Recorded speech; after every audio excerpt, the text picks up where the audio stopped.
The Social Security program allows you to start receiving benefits as soon as you reach age 62. The question is, should you? Monthly payments differ substantially depending on when you start receiving benefits. The longer you wait, the larger each monthly check will be, up to the age of 70. To review your Social Security benefit options, call David O. Cashdollar, CFP, Timothy D. Cashdollar, CRC, and Eric W. Montgomery, CFP, at 724-458-5233, or stop in at 115 Erie Street, Grove City, PA 16127.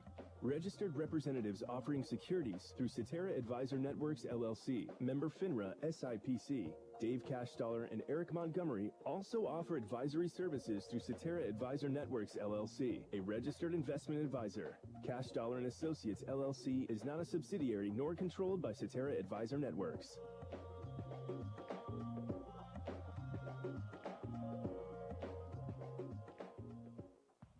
Countdown to Kickoff is brought to you by Minuteman Press and One Stop Mail in Hermitage. Minuteman Press and One Stop Mail for all your printing, marketing, and mailing needs. That's the one you've been waiting for. It's Hickory and Sharon tonight as we battle teams on top of Region 4. Hickory and Sharon both 1-0 in the region. Titusville there as well at 1-0. Hickory 3-0 overall. Sharon 2-1 overall coming into tonight's matchup. And the Hickory Hornets, as Mark said, 3-0 on the year. It's an interesting matchup to say the least for a lot of reasons. One is you have Mercer County's most prolific offense, Hickory, going against Mercer County's top-ranked defense in Sharon. So it's what's going to give tonight? It's going to be the Hickory offense or the Sharon defense. A lot of intriguing matchups here, to say the least. Hickory offense averages 46 points a game, and the Sharon defense giving up 13 points a game. And I guess another number to throw at you, the number 2 offense right now, that's Sharon at 35 points a game. So both teams have played very well through the first 3. Hickory has a win over Farrell, University Prep, and a Mercy Rule victory over Conneaut last week. Sharon with a win over Mercyhurst Prep, a loss to Cathedral Prep, and then a 42-0 Mercy Clock win against Slippery Rock last Friday night. Hickory led by really a combination of big-time offensive athletes. Their senior quarterback, Xander Telez, has been their glue. 396 yards passing in 3 games, 4 touchdowns. He has also rushed for 113 yards and 4 more touchdowns. But it's his experience is a key, and also the bevy of skill players that Hickory has in their offense that have a lot of speed have been part of the reason of their success up to this point. Yeah, Kelvin Morrison kind of leading the way in the speed guys. He's number 1 in the area with the 6 touchdowns. He's net 334 rushing. He is one of the guys to talk about. Jaden Phillips, a wideout. He's got 10 catches, averages 20 yards a catch. Jamal Calhoun, he's the backup running back. He averages nearly 10 yards a carry. So definitely some speed guys. It's been a fantastic offense so far. Hickory number 3 in rushing and number 2 in passing in our listening area. The defense for Hickory also will be a key here tonight. Up front, their big line led by Luke Lewis. Also, Matthew Myers and Trevor Borowitz at the linebacking core have been solid. Ja'Kai King, the sophomore, getting the start tonight. And their secondary will also be challenged, led by Jaden Phillips, the returning freshman All-Stater from last year. When we look at the Sharon Tigers, they come in 2-1 under Jason McElhaney. The Tigers have, again, also played extremely well on both the offensive and defensive side of the ball.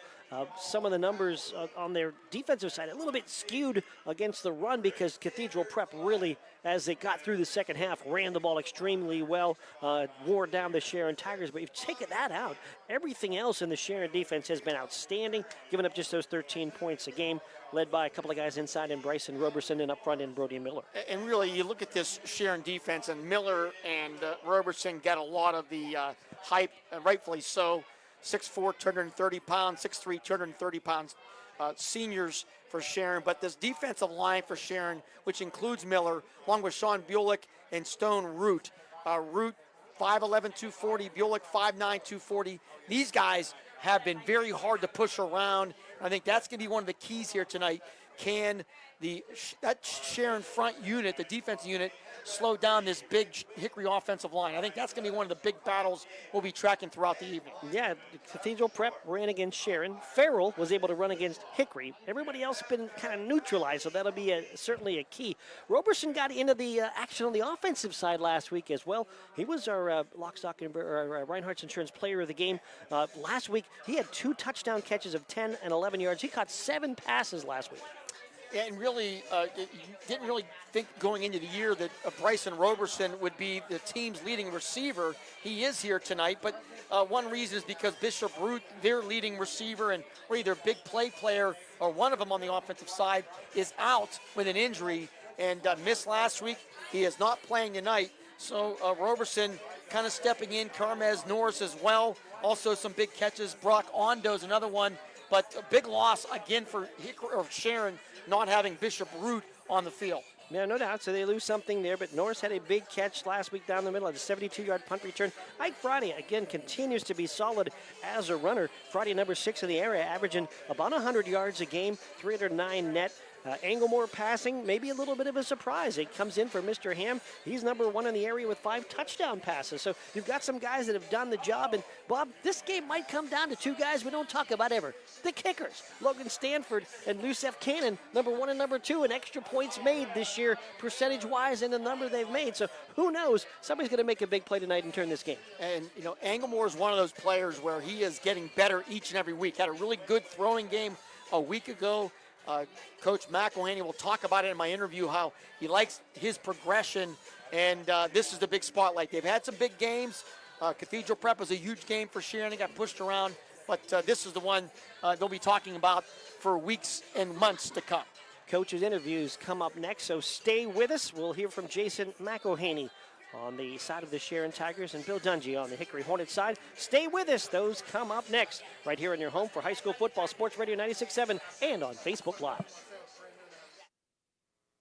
I'm hungry. Well, I know just the place to go. They got what I like? Oh, yeah. Win. Wait, what about drinks? Well, it's a bar and grill, so yeah, you're covered. Win-win. Speaking of win, they've got gaming too, so you can Win. Come sit down for a great meal, a great drink, a great time, or all three. Bay's Pub and Grill has just what you want. So come by for good eats, cold drinks, and the latest ways to win. Bay's Pub and Grill, East State Street, Hermitage. Valvoline Express, Karen Car Wash of Grove City. Drive in, drive out, it's that easy. Ken Frenchak here at the Valvoline Express Care and Car Wash of Grove City. Experience. We're all about experience. The experience of our expert quick lube techs and also the experience we provide you with every oil change. You can go anywhere for an oil change, but you come here to the Valvoline Express Care and Car Wash of Grove City for the experience. Drive in, drive out. It's that easy. The Valvoline Express Care and Car Wash of Grove City. Gosh, honey, what's got you all chef-tastic? You know, it's our kitchen remodel. It's got me all inspired. Oh, are you inspired enough to make dessert? As a matter of fact. Is it chocolate? Oh, it's chocolate. I love you. Get inspiration all your own with a brand new kitchen from Warner's Homes and Improvements. We create new kitchens that dreams are made of. We buy direct from the manufacturers using top quality materials with no shortcuts. The latest in style and functionality for a fair price. Call Warner's today and get inspired. Warner's Homes and Improvements on Route 19 in Mercer or online at warnersconstruction.com. Stay refreshed and hydrated with Herman's Water, your go-to bottled water choice in the Valley since 1908. Herman's Premium Water is sourced from nature's purest springs, delivering a crisp taste that quenches your thirst. Say goodbye to dehydration and hello to hydration. Visit hermanswater.com to order your supply today that can deliver to your home or office for free. Ask about our new customer offer of 1 month free rental and 2 free bottles. Herman's Water, when taste matters. Countdown to Kickoff is brought to you by Minuteman Press and One Stop Mail in Hermitage. Minuteman Press and One Stop Mail for all. Welcome back. Countdown to Kickoff. Hickory Sharon tonight. We're being joined by head coach Bill Dungy of the Hickory Hornets. And coach, has it been a long week or a short week? How do you reflect on the build-up for this game? It's been a normal week. I think the guys had great focus. It was nice to come off a little longer break with playing last Thursday. So Monday we were able to get some fundamentals in and really work on some things that we feel like we need to get better. But it's been a normal work week. Obviously, a different prize than playing your rival this week, but good week for us. What's been the positive so far through 3 weeks? The positives is our maturity. Each week is different in itself. Each week presents a different challenge, and I feel like we rose to the challenge. I would love to see that maturity tonight with a game that's going to have a lot of emotions involved. We just want to be mature and handle our emotions and play with great energy. What's been a couple things you still feel you need to work on? We want to see, Farrell was the only game that was a 4-quarter game with us, so we want to see our conditioning there. The other thing there is third downs. We haven't seen a lot of third downs in the last 2 weeks. Our goal is to be at 45% or better on those third downs, so we know we need to extend drives tonight. So that's one thing there. And then defensively, Coach Matt's been preaching, we got to win more on first down. We can't give up 4 or 6 yards on first down and give up second and third and short. So those are probably 2 things I'd like to see. The connection between the 2 schools and the coaching staffs, there's so many coaches from each side, it's pretty amazing. Yeah, a lot of great friendships, a lot of great guys. Obviously, I got to spend 2 years coaching with Coach McElhaney, but I've known him much longer than that. Then there's a lot of crossover. A lot of guys on our staff played for the team over there, coached over there, or vice versa. Coach Ed Roberson was our defensive coordinator for many years here with myself and Coach Bress. So, yeah, it's a lot of – it amps up the rivalry when there's a lot of familiarity on both sides. What's a couple of concerns here with Sharon? Defensively, is that front 4. Fridays, Root, Miller, and then you cap it off with Roberson in the middle. We told the guys we got to block those guys. We feel like we can have some success if we get those guys blocked. That concerns us. And then you flip it around on offense, it's the same names, right? Isaac Friday is doing a great job in the backfield. He runs with power, but he has sudden quickness too. He's not just a power back. Roberson as a threat.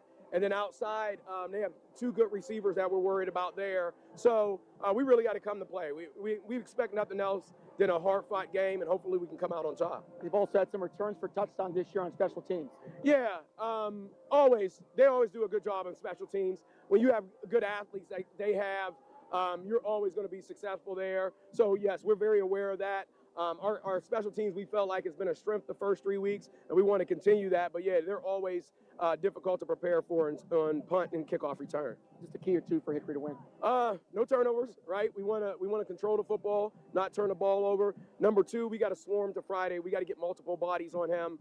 He's a tough load to bring down in the open field, so we got to get bodies there. And then number 3, we got to take advantage of plays. We feel like in both games last year there was opportunities to make plays, and we didn't make plays. Sharon's defense is really hard to prepare for, but we got to take advantage of the opportunities they give us. Coach, best of luck. Thanks, Bob. Appreciate it. Bill Dungy, head coach of the Hickory Hornets. We'll come back more. Countdown to kickoff. Hickory and Sharon tonight. Sports Radio 96.7.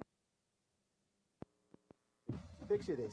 You're with a group of friends, and someone offers you a pill. You don't know what's in that pill. The person who gave it to you may not even know.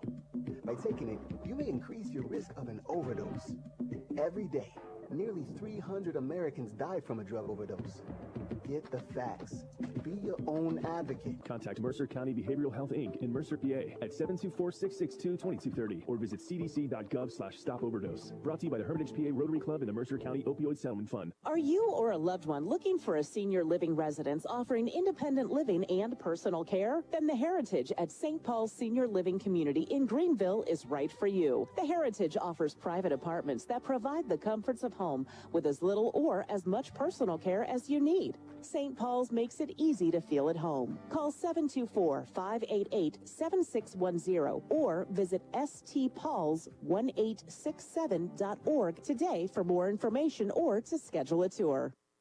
Stay refreshed and hydrated with Herman's Water, your go-to bottled water choice in the Valley since 1908. Herman's premium spring water is sourced from nature's purest springs, delivering a crisp taste that quenches your thirst. Say goodbye to dehydration and hello to hydration. Visit hermanswater.com to order your supply today that can deliver to your home or office for free. Ask about our new customer offer of 1 month free rental and 2 free bottles. Herman's Water, when taste matters. Score big with a new checking account at Grove City Area Federal Credit Union. At the Grove City Area Federal Credit Union, you get a free checking account that offers no minimum balance, no monthly service fees, and unlimited transactions. Download their mobile app and you can get 24/7 account access and remote deposit. See them at one of their 2 locations in Grove City or online at gcafcu.org. Member NCUA, Equal Housing and Equal Opportunity Lender. Open a checking account now and score 4 tickets to a local high school sports event. Call for details. Countdown to Kickoff is brought to you by Minuteman Press and One Stop Mail in Hermitage. Minuteman Press and One Stop Mail for all your printing, marketing, and mailing. Welcome back. Countdown to kickoff. Sharon Hickory tonight. We're being joined by head coach Jason McElwaney of the Sharon Tigers. And coach, biggest game of the year up Highland Road here today to get ready for the Hickory Hornets. Just a couple of your thoughts. It's always a great atmosphere. It's a great rivalry. The emotion with it, the proximity to it, the familiarity. So excited about tonight and the crowd and continue with region play. How much have you talked or thought about the way the season ended last year against these guys? I personally have, quite a bit, but, they're all kind of their own animal every single year and, kind of try to put those things behind and learn from mistakes more so on my end in terms of the preparation for the game and what we need to be able to do. So with these guys, we haven't talked about it at all, but, personally, from my perspective, I've taken quite a bit from that game last year. I'd imagine with the no weather tonight, you're kind of the first time in a few weeks it's maybe be a normal night. Yeah, we're excited for that. Like last week, we got lucky last week with not having any delays, but it got a little bit ugly there at the end of the half and through the second half. Got out with no injuries, but it's going to be a beautiful night tonight. Sun goes down. It's going to be great. Little breeze, but it's a perfect night for football. To talk about your team, what encourages you about what you've seen so far? We're continuing to progress on both sides of the ball. New pieces on both sides, new quarterback on offense who really excited with his progression and especially how he played last week. He's continuing to get better every week. And then the new pieces defensively are starting to fit in, understanding the scheme, and we're slowly starting to get back to, our style and how we play ball over there. Who would have predicted Bryson Roberson would be your leading receiver this year? Yeah, I guess, in the beginning of the year, that's on me, not getting him involved more. He's such a big target, and we needed to get him going. Obviously, with Bishop going down, that makes he has to pick up even more slack. But he's a great football player on both sides of the ball. We got to continue to keep him involved in the offense. What's a couple concerns here with Hickory? It's the speed and the big playability, from the quarterback position, from the tailback with 2 tailbacks, and then on the outside. So, keeping them in front of us offensively, and then, defensively, again, the size up front is something that we're going to have to handle really well in identifying where the players in the back end, where is Phillips at, where is Telez at, and making sure we're formation in the right way to get ourselves in good looks. Key or two for Sharon to win. It's always the simple, boring stuff that you don't want to hear, but, we got to be sound in the kicking game. That can really flip a game, in this it's close, and we have to take care of the football. Possessions are at a premium in this game. So, when you have the ball, we cannot be giving the ball away. So possessing that's going to be a big deal for us. Coach, best of luck. Thank you very much. Appreciate it. All right, Jason McElwaney, head coach of the Sharon Tigers. We'll come back. Minuteman Press starting lineups and the kickoff. Hickory and Sharon tonight, Sports Radio 96.7. Or considering investing in a variable annuity, you may want to make sure that you're exhausting the contribution limits of your 401k, IRA, or other qualified retirement plan. In the end, variable annuities are really a value judgment. Call David O. Cashdollar, CFP, Timothy D. Cashdollar, CRC, and Eric W. Montgomery, CFP, to evaluate whether a variable annuity suits your objective at 724-458-5233 or stop in at 115 Erie Street, Grove City, Pennsylvania 16127. Registered representatives offering securities through Cetera Advisor Networks, LLC. Member FINRA, SIPC. Dave Cashdollar and Eric Montgomery also offer advisory services through Cetera Advisor Networks, LLC, a registered investment advisor. Cashdollar and Associates, LLC is not a subsidiary nor controlled by Cetera Advisor Networks. There is a surrender charge imposed generally during the first 5 to 7 years that you own the contract. Withdrawals prior to age 59.5 may result in a 10% IRS tax penalty, in addition to any ordinary income tax. The guarantee of the annuity is backed by the financial strength of the underlying insurance company. Investment sub-account values will fluctuate with changes in market conditions. Hello, Shell Restoration. May I help you? Hello? Oh, I was waiting for the beep or the part that tells me what button to press. Nope, I'm a real person. Great. I've been leaving messages all day to try and compare prices on my roof. Well, we can have one of our project managers call you to set up an appointment within an hour and be at your house for an estimate within 24 hours. Wow, that's service. Well, that's what we specialize in. Chill Restoration, the area's #1 roofing, siding, windows, and gutter installer. Call today for a free estimate, 800-663-8103, or look for @Shell Restoration on Facebook. Countdown to Kickoff is brought to you by Minuteman Press and One Stop Mail in Hermitage. Minuteman Press and One Stop Mail for all your printing, marketing, and mailing needs. Back here, Mark Slazak along with Bob Greenberg. Hickory Hornets, Sharon Tigers, our matchup. We heard from the coaches, and I guess the thing that was common with both was basically taking care of the football and watching out for big plays on the other side. Yeah, no question about it. Special teams, as we mentioned, also could be key. A wayward punt, missed extra point, anything like that in the game that we expect to be this close to, one little play could be the difference. Time now for the starting lineups. I did not see who won the coin toss, but today's starting lineups are being brought to you by Minutemen Press and One Stop Mail in Hermitage. Minutemen Press and One Stop Mail for all of your printing, marketing, and mailing needs. Follow them on Facebook. Start off with the Sharon offense. They'll look like this with Ethan Englemore at quarterback. Ike Friday will be the running back. Bryson Roberson, Logan Perks will see time at tight end. Rakeem Hughes, Brock Ondo, and Carmez Norris at wideouts. Offensive line of Cam Dye, Jose Houston, Sean Bullock, Stone Root, and Brody Miller. On the Hickory offense, we'll go all four of them. Quarterback is Xander Telez. The running back is Kelvin Morrison. The tight end, Matthew Myers. Wide receiver, Sebastian Bromley, Jaden Phillips, Trevor Borowitz.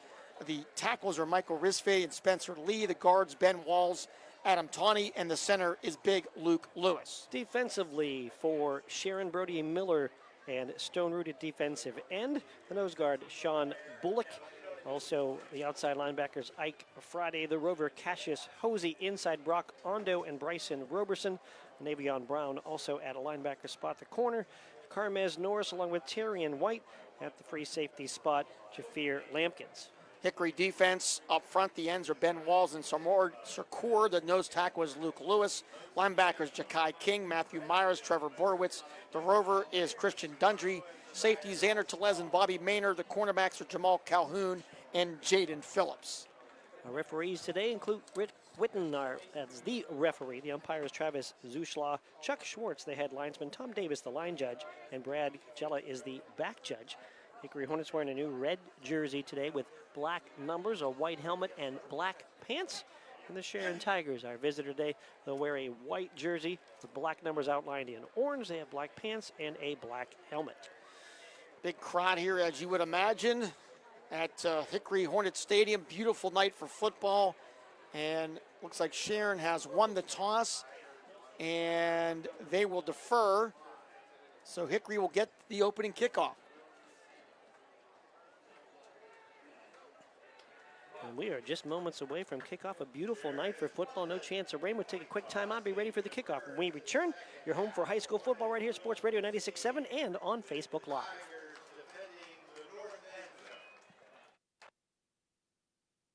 Hello? Oh, I was waiting for the beep or the part that tells me what button to press. Nope, I'm a real person. Great.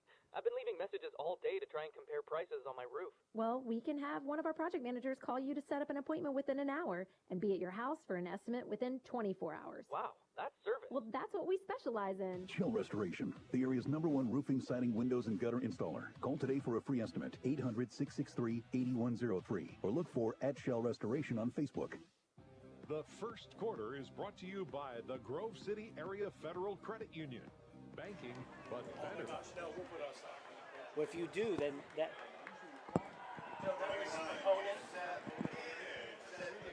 Back here, getting ready to go and set to kick off. As the Hickory Hornets will send Kelvin Morrison deep to return with Jamal Calhoun. Yusef Cannon set to kick off. Hickory's added a new turf field this year, but this week also adding new seats here in the reserved section from the top row all the way down to the bottom. Red seats with the the moving front part of the seat and a high back chair as well. It looks nice. Yeah, it looks beautiful, no question. They're still missing finishing parts to the track, but it's almost complete. I believe they're going to have a ribbon cutting ceremony at their last home game in October for the entire complex. And we are just about ready. We have the ball teed up in the wrong spot. To go. Sharon had the ball at the 35. High school was at the 40. Giant H might have confused him. Wow, hard to believe. Giant H will confuse a lot of people. And as we said, the deepest two for Hickory are Morrison and Calhoun. They stand right at about the 10-yard line. Cannon puts a foot into it. It's a short kick. Going to be grabbed by Hickory at the 29-yard line. And up the middle is going to go Jaden Phillips. And Phillips will be just short of the 40. Well, Hickory will start out on offense. As we mentioned, the quarterback Xander Telez with back Kelvin Morrison behind him to start this offense. So we are ready to go here as the Hickory Hornets in their new, as you can see on the our video, Facebook page video, their new uniforms. And I like them. I can read them very well. So far, so good, right? So Ahmad Shakur will start in the lineup as well for Hickory as a fullback. Pistol set, he's in front of Telez. Myers comes in motion now, dual fullbacks just to the left of Telez. And a turn and a hand up to Morrison, spins through one tackle, and is going to be dropped right at the line of scrimmage, may have lost a yard. Boy, a big heavy pressure that time. Up front was Brown, an Avion Brown, who got the big pressure in the backfield. And Morrison had nowhere to go. Gets no gain. It'll be 2nd and 10. Hickory actually loaded up that left side with a couple of fullbacks and ran to that left side, but still penetration by the Tigers. So no gain, 2nd down and 10. Two receivers to the near side for Hickory. Phillips and Myers. On the numbers left, Myers now motions back into dual fullbacks next to Shakur. Pistol set for Telez with Evans, the tight end, on that right side. Play clock down to 5. And Telez will take the snap with the play clock at 2, hand to Morrison. Morrison slips through a tackle of 40 to the 45 and out near midfield with a run just short of the first down. Yeah, Morrison getting going in open space. Lampkins with the tackle. But that's something that Jason McElroy doesn't want to see, is Morrison in open space. He picks up about 7 on the play. It'll be 3rd and 3. Bromley going to check in for the Hornet offense, replacing Shakur. And Calhoun will check in, replacing Morrison for Hickory. They start Evans at that tight end, a little more size with Dante Evans at 6'2", 228. Evans will now be a slot to the left side. His 3 receivers come left on 3rd down and 2 for Hickory.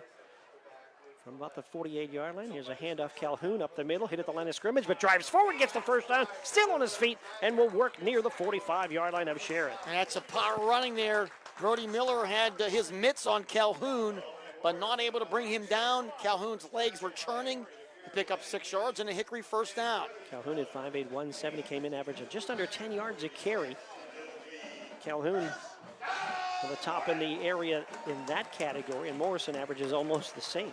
Calhoun checks out, Morrison back in. Go ahead. Calhoun District 10 champion last year in the 100-meter dash. So he has got some wheels on him. And that time showed some power because he was met at the line of scrimmage but able to fight forward for the first down. Hickory has 2 receivers to that left side, and Phillips and Myers. Shakur comes back in as the fullback. Hickory now will motion Myers into the set. Telez will turn and hand off to Morrison left side. He'll run it to the 45-yard line for a short gain and then be thrown back. And as Bryson Roberson making his presence known, the returning All-Stater, one of the greats in Sharon Tiger history, the linebacker, good penetration using his speed, and it'll be maybe about a half a yard pickup on first down for Morrison. 2 receivers to the right. Evans tight on the left side. Pistol set for Telez with Morrison behind him on 2nd down and about 9 here. Shakur stays in as the extra fullback. He's just behind right guard. And Myers is beside him, the tight end, right behind right tackle. Snap to Telez, fakes a handoff. He's back to pass. Looks, fires long for Phillips, and it is tipped and incomplete. Down at the 20-yard line, ball just a little bit behind Phillips. He reached back and got a hand on it, but could not pull it in. And first off, Roberson with the heavy pressure on Tellez. And then in the back, the defensive backfield, Lampkins and White with the great double coverage on Phillips. And it'll be 3rd down and 9 for Hickory. That ball's thrown a little bit more towards the numbers. Phillips might have had a chance to go get it, but tried to reach back in traffic. Knocked away again, as you said, by the Sharon defender. Setting up 3rd down and 9 from the Sharon 45-yard line. Just underway here at Hickory. 8:56 first quarter, no score. Opening possession for the Hornets. Borowitz will check into the lineup for Hickory as a wideout. Snap to Tellez, looks right, fires right. Pass caught by Phillips, but not going to get anywhere. Hit behind the line of scrimmage and driven down.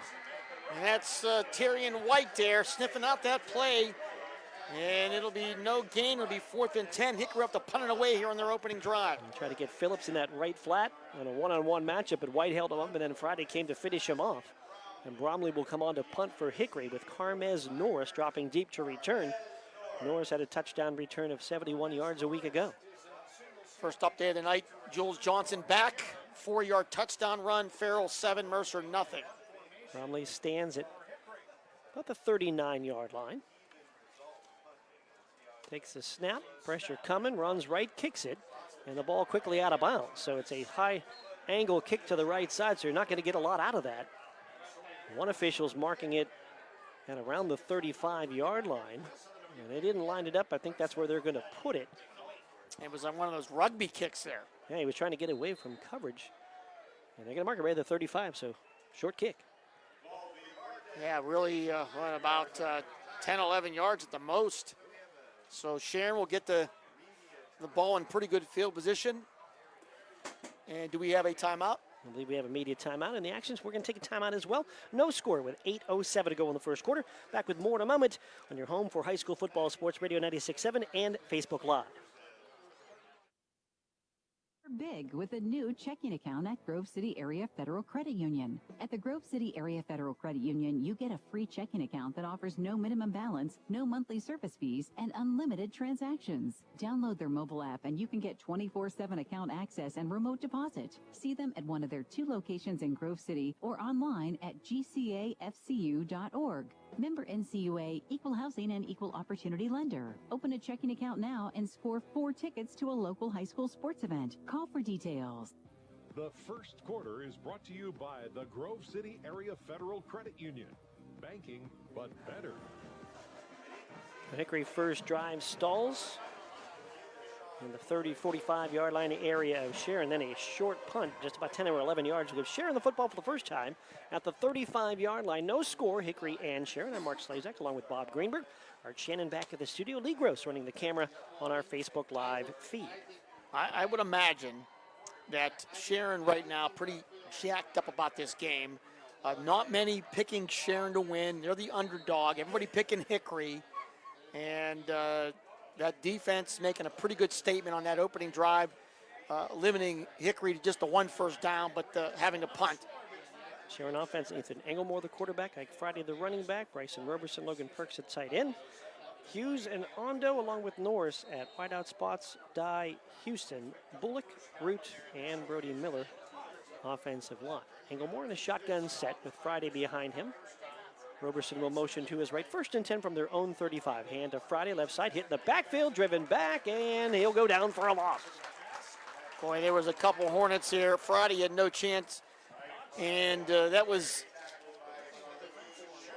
big Samud Shakur that eventually put him away. Also, Matthew Myers was in the backfield there, so Friday will lose a couple on first down. Yeah, good penetration by Shakur to meet Friday, and it's one thing to hit him, but to bring him down, as he is a powerful runner, able to break tackles, but Hickory able to knock him down on that one.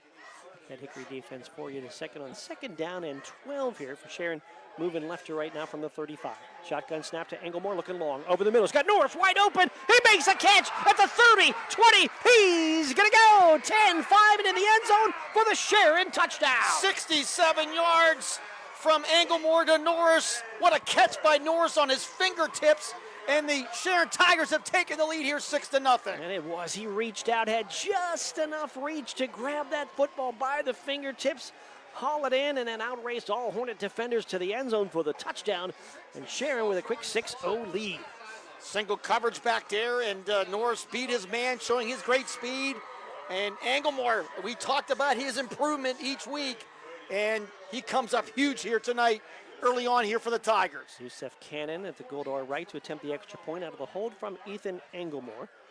Brody Miller to snap. Snap is back, ball is down, kick is up, and the extra point kick is good. With 7 minutes and 18 seconds to go here in the first quarter.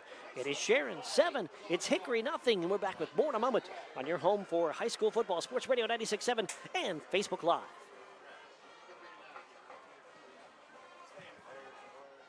Spring, summer, and then there's football season. Around here, football is more than a sport. It's a way of life. Take in a game. Support our teams. It's the best entertainment in town. Mercer County State Bank. Member FDIC. Your community bank. Online at mcsbank.bank.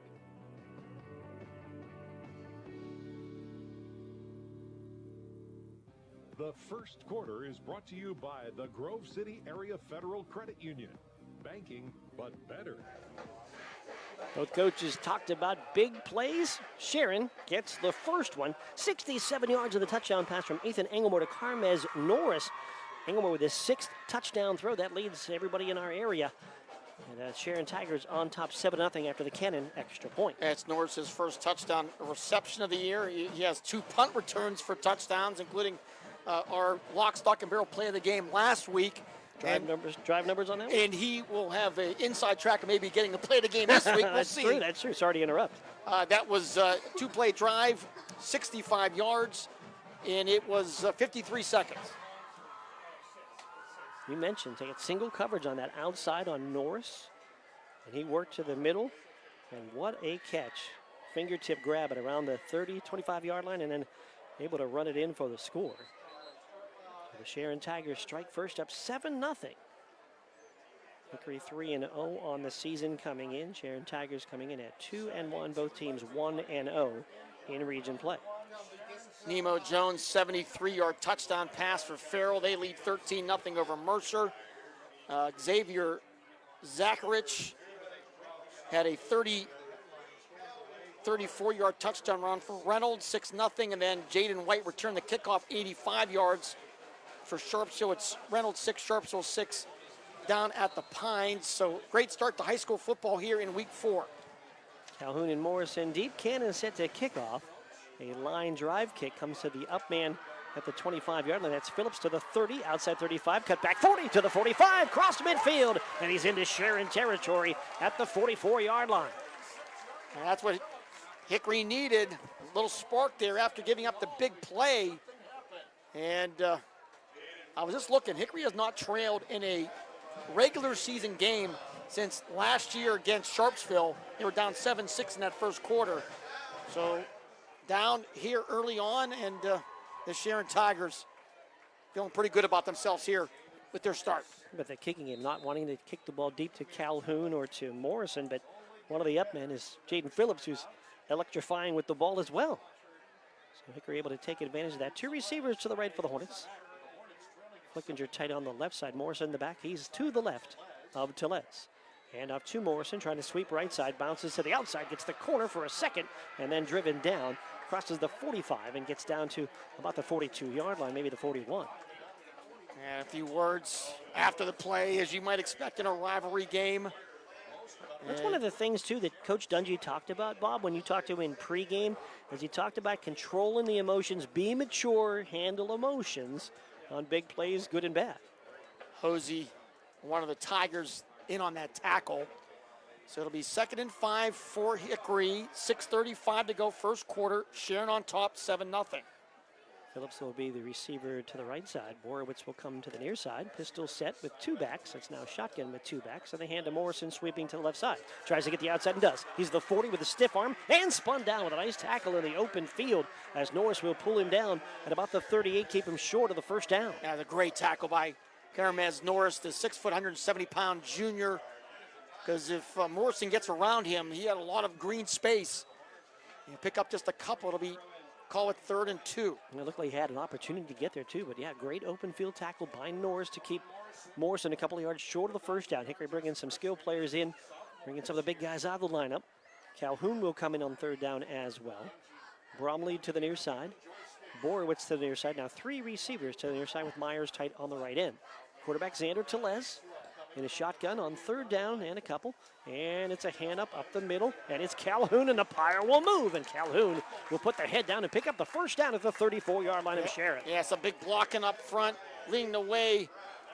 Luke Lewis, the big center. Also Ben Walls out there as well. And it'll be a first down for Hickory. 5:41 to go first quarter. It's a 7-0 Sharon lead. Hickory's second possession. They move right to left. Flickinger, the tight end, returns, 6'3", 241. He'll line up on that right side. Phillips will go wide to the right. Calhoun remains as the back in a power pistol set. Borowitz will be wide to the left side. And now a shotgun set with 2 sidecars. Snap to Telez, fake handoff, looks, fires, right, pass is caught in traffic. Phillips spins away, he's gonna go, 10-5, what a touchdown for the Hornets. What a leaping, spinning touchdown catch, Telez to Phillips. Jaden Phillips, a spectacular catch and run for the touchdown to make it 7-6, 33 yards. 5:10 to go here first quarter. Another great play by a receiver for a touchdown. We saw Norris on the Sharon side. Now Phillips on the Hickory side with a leap in traffic, hit the ground, spun back to the outside and outraced defenders for the touchdown.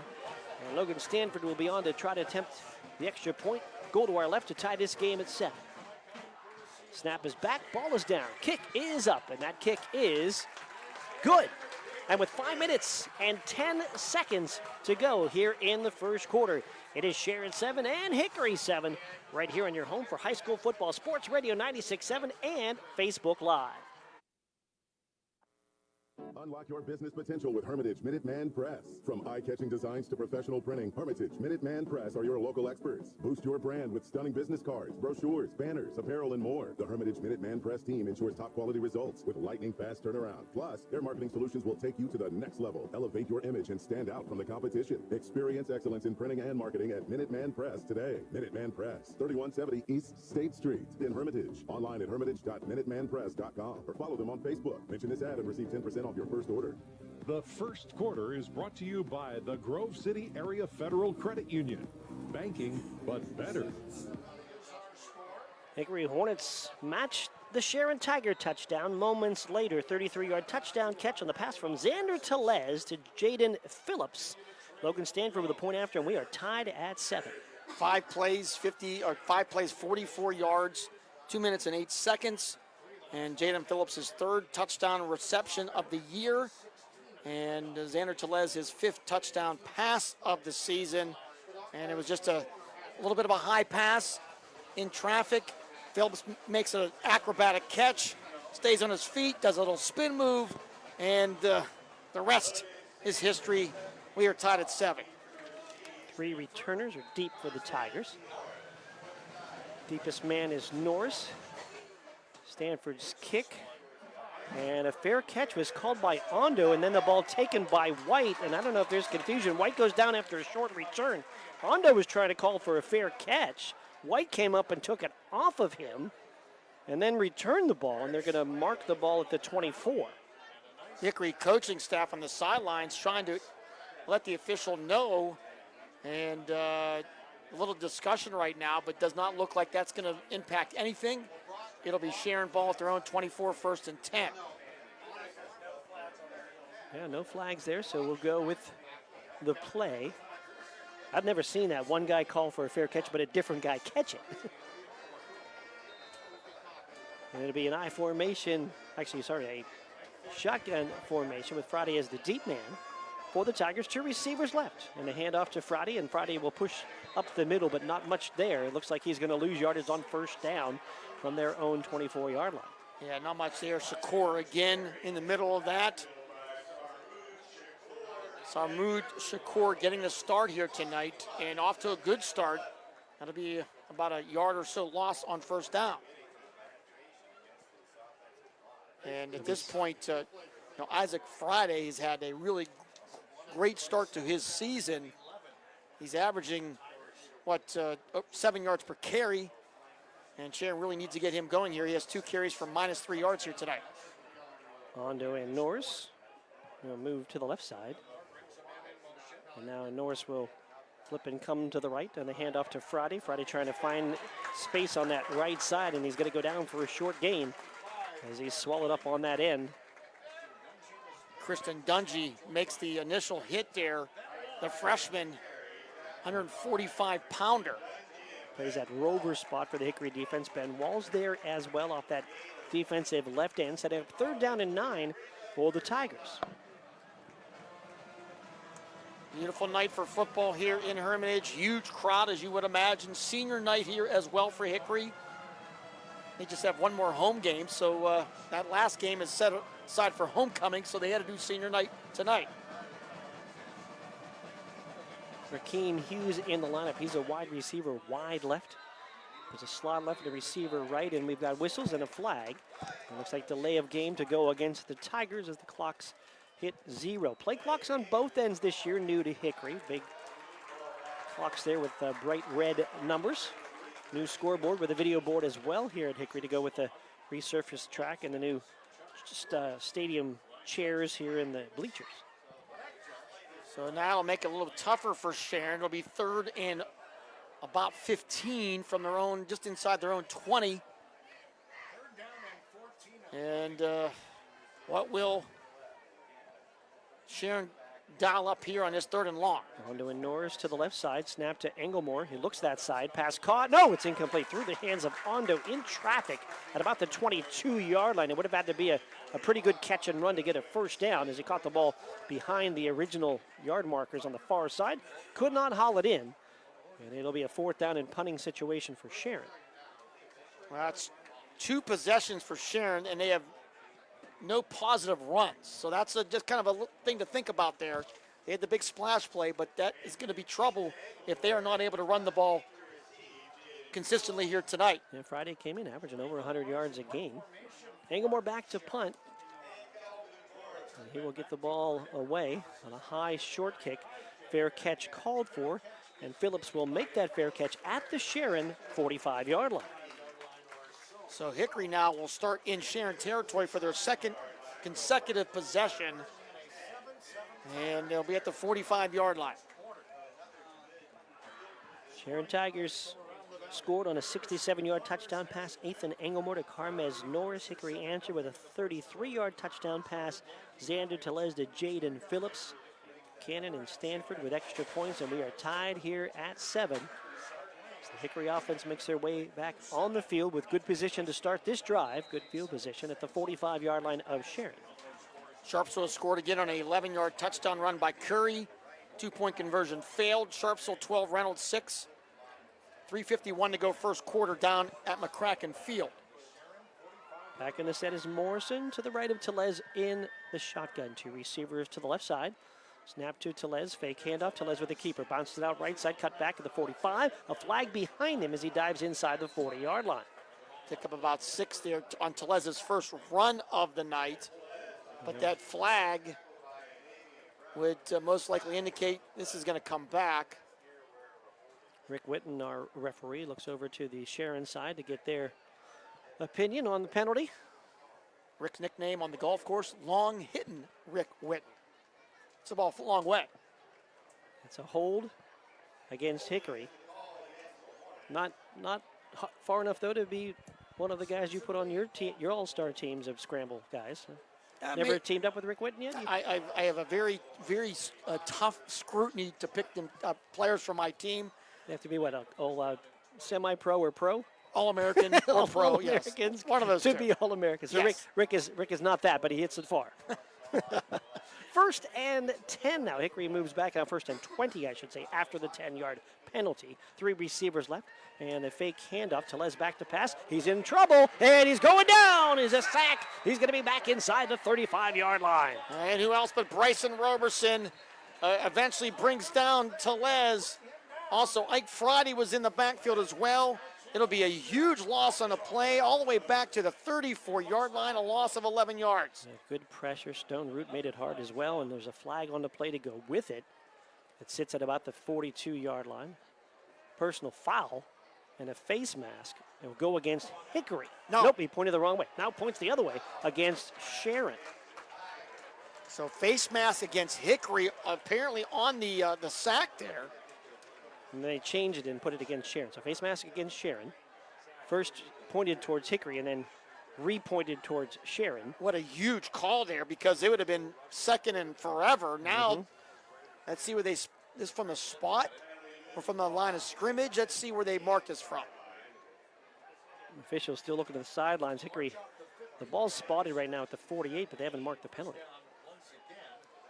Unless that's from the end of the play, because he got sacked at the 34, so it would be about 15 yards from there. Okay, so they have moved it then properly to the 48. Still some discussion with officials. Now they're going to move the ball further down the field.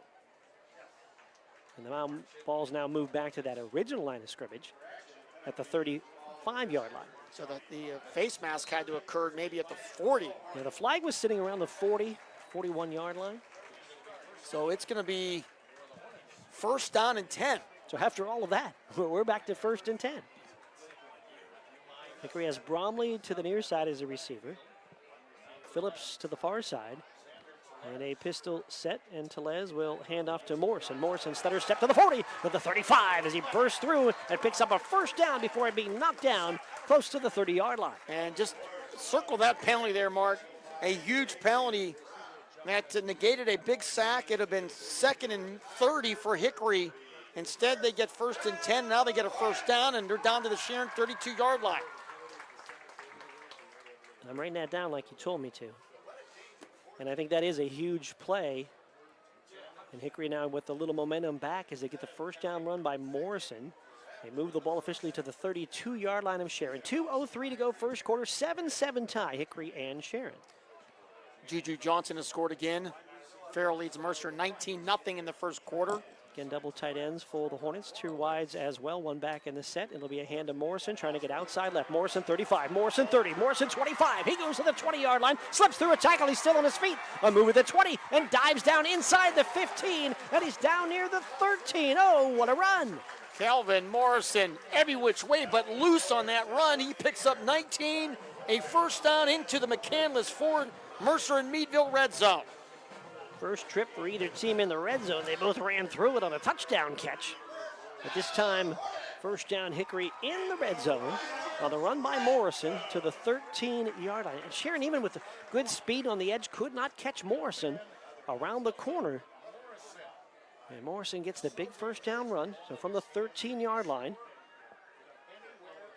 Hickory looking at first down and 10 from there. Horowitz will be tight on that left side. Flickinger tight on the right side. 2 backs in the set to each side of the shotgun quarterback, Xander Tellez. And we have whistles. And Hickory going to take a timeout. Timeout Hickory will do the same. It's a 7-7 tie with Sharon and Hickory. And it's right here on your home for high school football, Sports Radio 96.7 and Facebook Live. Restoration, may I help you? Hello? Oh, I was waiting for the beep. Or the part that tells me what button to press. Nope, I'm a real person. Great.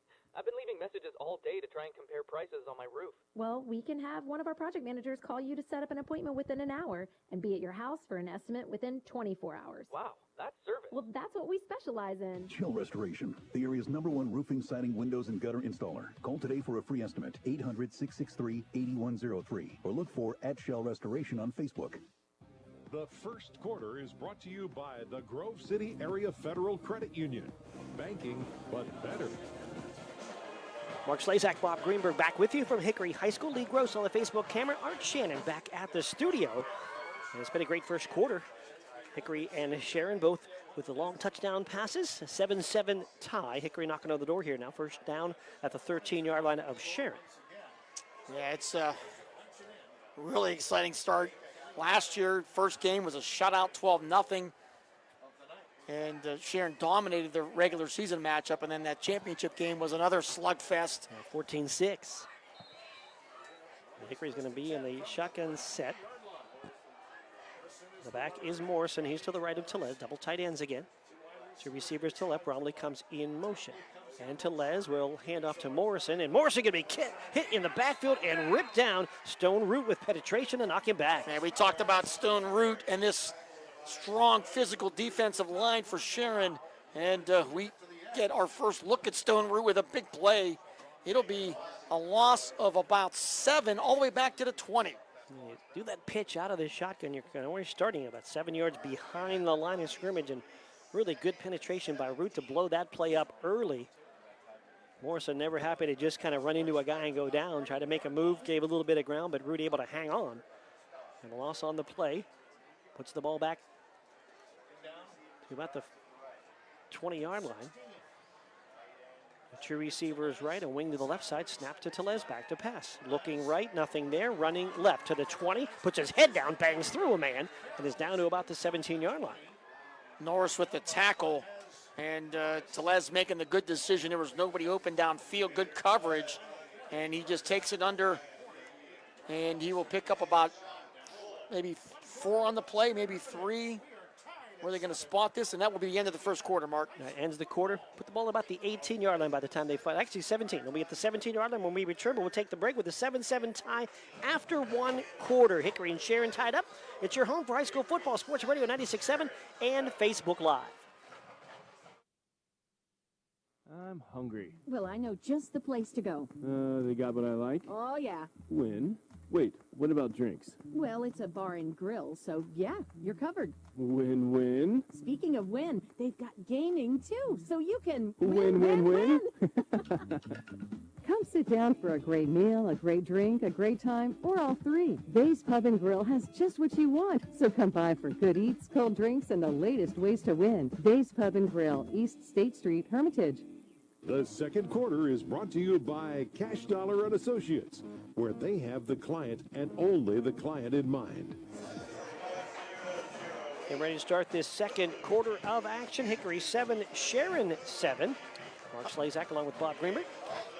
Quick update, Zacharich a 5-yard touchdown run, and Sharpsville and Reynolds in a real thriller right now, 12-12, still in the first quarter down in Sharpsville. And Farrell leads Mercer 19-0 at the end of 1. Just need someone from the Sharpsville Reynolds game. It's going to be won by the first team to make an extra point. That could be. That's a possibility. Reynolds Mercer with all those overtimes last week, waiting for somebody to convert on a kick. I think this may be a new record. Last Friday, will go down as one of the worst weather nights we've ever had. Yes. And tonight may be one of the best weather nights we've ever had. It's true. 7 days apart. I like this one better. Yeah, much better. So do the fans, and so do the players, so do the officials. I still remember last week when it was a monsoon, and the officials had their towel out there to try to dry the ball off. The wet towel. Yes. It was drying. With the wet ball. They did their best. They made an effort. I give them credit for that. So Hickory's going to have the ball. And now looking at third down. Third down and about, 12 here? Maybe more. Maybe a little bit more, maybe 13 or 14. They need to get to about the 3. So we'll call 14. 3rd and 14 for Hickory. Motion across the formation is Bromley in the set. Tellez in the shotgun. He's back to pass. Tellez looking, ducks through and can't get around the rusher. I think that was again Stone Root. That was Brody Miller that time who came through to knock him down. And if Tellez gets through, he had Phillips open in the end zone, but he could not get through with the pressure. Tried to duck under him, and it's going to be a sack and a loss on the play. Is there a flag on the field? There's a discussion right now. And let's see what there may be. I can't locate it, but there is discussion between officials. Let's see where the ball would be sitting at the 24, so it would be a loss of about 7. And let's see what we have here. It's an illegal shift. And Sharon will decline that, clearly. So they have on the sack. So 4th down. So Miller with a sack, and now Hickory probably too far to kick Yeah. a field goal here, Mark. They're going to have to go for it, it looks like. They're pushed out at field goal range with the sack as well. They need the first down at the 3-yard line. So a huge play there by Brody Miller. And the ball spotted at the 24 on that left hash. Try to get maybe the ball up in the air to Jaden Phillips on this side with his ability. Got Trevor Borwitz on this side as well. 3 receivers to this near side. Telez doesn't like what he has. He's going to take a timeout. And clock was running down as well. So Telez walks to the sideline. Hickory takes a timeout. They've got a 4th down and a ton when they come back. Now, they have one official signal delay of game, so we'll stay here for a moment. Did they not take the timeout? They just took the delay? No, the flag is there. They're marking it off, so Hickory got penalized there as well. So that's a huge 5-yard penalty tacked on to already a long 4th down. Yeah, Telez started to walk to the sideline before the play clock was at 0. And Coach Dungy apparently decided he wasn't going to take the timeout there on a 4th down and a whole bunch. So the ball comes now back to the 29-yard line on the delay of game penalty. And again, ball at the 29. They need to get to the 3, so it's now 4th and 26. So, and the play clock is already down to 8. Oh, wow. They're in trouble again. So it wasn't a timeout. It was a penalty. Hickory came over like it's a timeout. And they're going to get another delay right now. And Bill Dungy is on. And they just did. There was no timeout called. I don't know if Coach Dungy thought a timeout was called, but no timeout was ever called. A penalty was marked off. The play clock resets at 25, and it ran down yet again for another 5-yard delay. And it's really unexplainable because the Hickory team came to the sidelines thinking there was a timeout, but obviously there was not one called. So Hickory whistled back-to-back on delay games. Now they'll snap this one from at the 34, and a quick kick and a punt for Telez, and he's going to kick it. It's going to hit at the goal line and go into the end zone. So they went with a quick kick. He kicked it just a little bit too far. Phillips was down there to try to cover, but it hit maybe right near the goal line, if not on it, and then bounded into the end zone. So a touchback, and it'll be Sharon ball at the 20-yard line. I've never seen that before. I think Hickory thought they had timeout, and maybe just no one officially took that timeout signal. I mean, there's a play clock here. I mean, how do you get back-to-back delay games? I think that's what it was. I think they really thought they had called timeout. The officials did not grant that timeout before the penalty, marked off the penalty, and then as Hickory's discussing what they thought was going to be the next play during a timeout, they got hit by another penalty. So Sharon back out on offense, a 7-7 tie. 10:35 to go here in the first half. Tyrion White, the back now on the set behind Englemore. And they will fake a handoff. Slant pattern, and goes through the hands of Roberson. He was open, and he was in front of everybody on the slant at about the 35. Oh, my goodness. Bryson Roberson will be thinking about that play long into the weekend. He had the open space, and who knows how far he could have went. Yeah, he did a nice slant from that right hash into the middle of the field. Englemore had some juice on the pass, but it was catchable, and Roberson could not pull it in. The ball through his hands, incomplete, 2nd down and 10. We talked about Roberson in our pregame show with Coach McElwaney, getting the opportunities. And with his size and athleticism, he's a really a good target. And obviously that time he was a great target. Hughes to the near side, Norris in motion. Englemore back to pass, fires right side. Oh, a similar pass, and it's knocked down by Phillips, intended for Ondo at the 30-yard line. Boy, that was a great defensive play by Phillips as he was able to knock the ball down without making any contact, showing his skill set on that play big time. Yeah, a little, again, post pattern right to that middle of the field, this time for Ondo off that right slot. And Phillips able to reach around, knock it down without the contact. It'll be 3rd down. Clock at 10:28 to go in the first half. 7-7, Hickory and Sharon. Sharon with the ball on their own 20. Now 3rd down and 10. Norris near side, Ondo to the far side. Ike Friday is back in as the back. Englemore the shotgun, back to pass, looking, fires, screen. Friday catches it, 20, 25, 30, first down. He's still on his feet, and he's out to the 33. What a great play call by the Tigers. Little screen pass to Ike Friday on 3rd and 10. He'll pick up about 13 and a big first down. No doubt. Great play call for the situation. Friday untouched for about 10 yards and then able to get a couple more. They're going to officially put that ball down at the 34-yard line. Sharon 1st and 10 after that 3rd down conversion. Bill Dungy mentioned in the pregame third down efficiency. He said, we haven't had to play against a lot of third downs, and we haven't had to move the ball on a lot of third downs early. So both of these teams have had some mercy rule games, and it's almost still like, first time they're playing complete games in a while, that they have to kind of get some other things ironed out yet again. Under 10 minutes to go here, first half. We were tied at 7, Sharon and Hickory. Shotgun, Englemore, hands to Friday, right side, gets through the initial hole, spins across the 40-yard line, and the best run for Friday as he's up to the 41-yard line. Came in averaging over 100 yards a game. Picked up about 5 there, and the Hornet tackler trying to get his number. I think that is Borowitz makes the tackle, but also comes up limping a little bit. Yeah, gave him about 6 on that carry as they'll move the ball to the 41-yard line. Ondo comes to the near side for Sharon, along with Norris. Roberson tight on that left side. And the snap back to Englemore. Going to want to run it to the right side. Tries to turn the corner and cannot get there. He's forced out of bounds on the far side. I mean, that's Borowitz there again. Looked okay, didn't he? Yeah. A little limping before the play, but when the play happened, he was okay. And he'll be knocked down, looks like right at that line of scrimmage.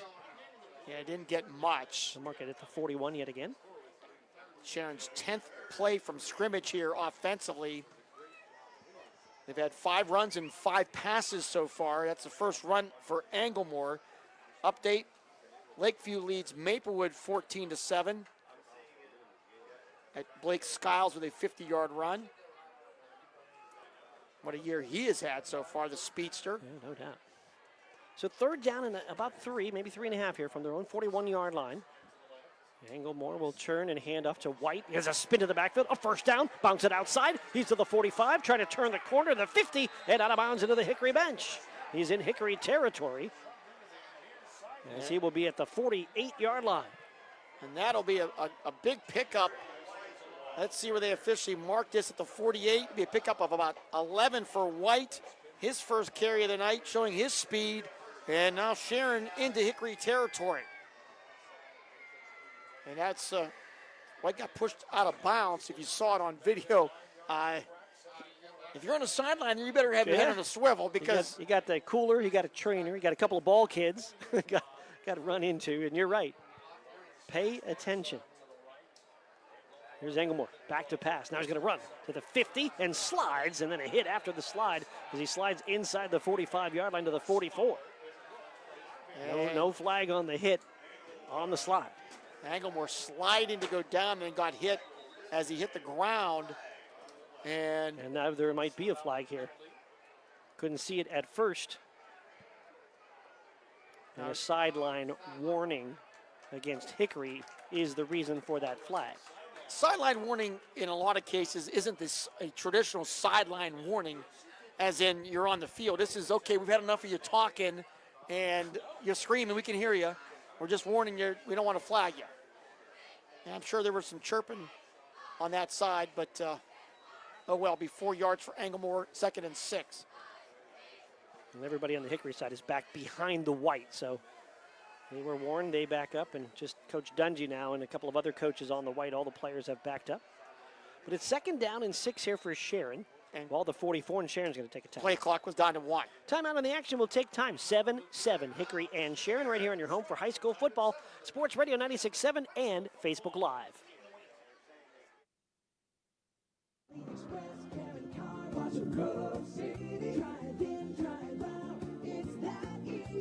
Ken Frenchak here at the Valvoline Express Care and Car Wash of Grove City. Experience. We're all about experience. The experience of our expert quick lube techs, and also the experience we provide you with every oil change. You can go anywhere for an oil change, but you come here to the Valvoline Express Care and Car Wash of Grove City for the experience. Drive in, drive out. It's that easy. The Valvoline Express Care and Car Wash of Grove City. The second quarter is brought to you by Cash Dollar and Associates, where they have the client and only the client in mind. Back to Hickory High School. It's a 7-7 tie, Hickory and Sharon. Sharon scored first, 7:18 to go in the first quarter, 67-yard touchdown pass, Ethan Englemore to Carmez Norris. Yusef Cannon with a point after 7-0 Sharon. Hickory answered on their next drive with 5:10 to go in the first. Jaden Phillips, 33 yards from Xander Telez. Logan Stanford with a point after, and we are still tied at 7 here with 8:17 to go in the second quarter. Go ahead. Just checking out and I don't want to make a big deal about it again, but the Big H, that's the new nickname now for the field. I think the Big H also, it makes it sometimes hard to see flags because it's not green there. So you're looking, I think for me, it makes it a little bit more difficult. The logo that is as big as anything. No doubt about it. And sometimes it's location of where it is, where it lands on the logo, on the field, in front of the bench. Update, Julius Phillips, 65-yard punt return, 2-point conversion good. Farrell, 27, Mercer, nothing. 5 minutes ago in the second quarter. Also, Cadman, a 32-yard touchdown to Pushkar.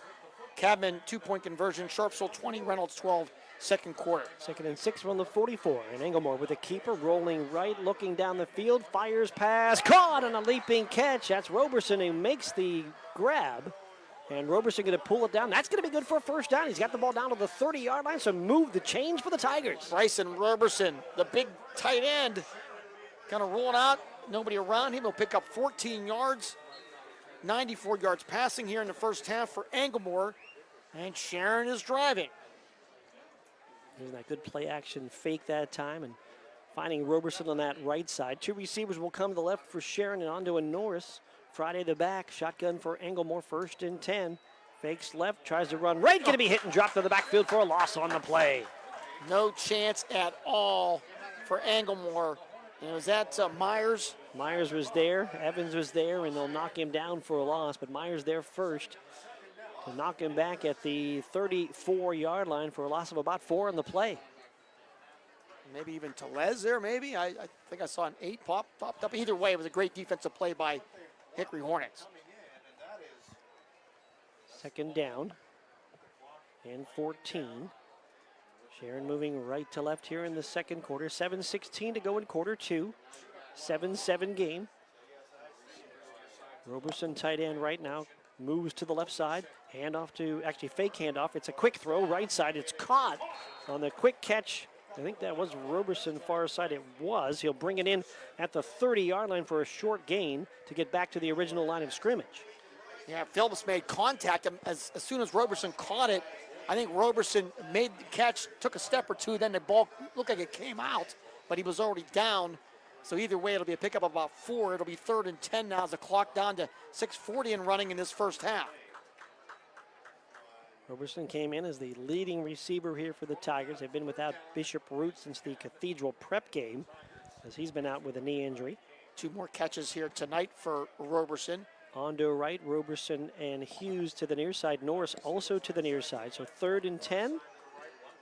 And it's Englemore out of the shotgun. Back to pass. Loops it. Left side. Receivers out there. Pass is incomplete. Intended for Carmez Norris. And 2 Hickory defenders in the area in Calhoun. And I think there was Minor there as well. Yeah, it was a couple players got spun around there. And the Tigers may have missed an opportunity to connect. The Hickory defenders may even collided there, it looked like. It looked like maybe one or both had a chance to intercept it, and they kind of ran into each other when going after the ball, and they have words for each other like, you should have had it, then maybe you should have had it. Instead, incomplete. 4th down for Sharon. Too far for a field goal, too close to punt, so they'll go for it here. 4th and 10 from the 30-yard line of Hickory. 2 receivers left, 1 to the right. Roberson right side, Englemore looking left, lobbing left, intended for Norris in traffic. This one is intercepted.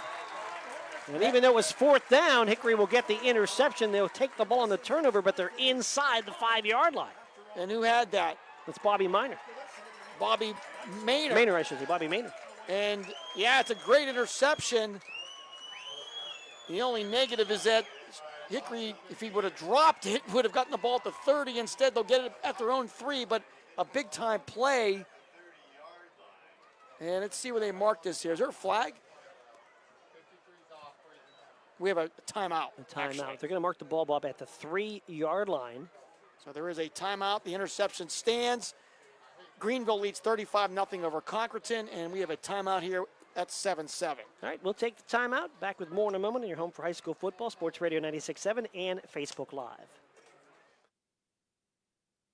Stay refreshed and hydrated with Herman's Water, your go-to bottled water choice in the Valley since 1908. Herman's premium spring water is sourced from nature's purest springs, delivering a crisp taste that quenches your thirst. Say goodbye to dehydration and hello to hydration. Visit hermanswater.com to order your supply today that can deliver to your home or office for free. Ask about our new customer offer of 1 month free rental and 2 free bottles. Herman's Water, when taste matters. The second quarter is brought to you by Cash Dollar and Associates, where they have the client and only the client in mind. Back here, Hickory High School, Mark Slazak along with Bob Greenberg. Lee Gross is on our camera on Facebook Live, Sports Radio 96.7 Facebook. Art Shannon is back at the studio.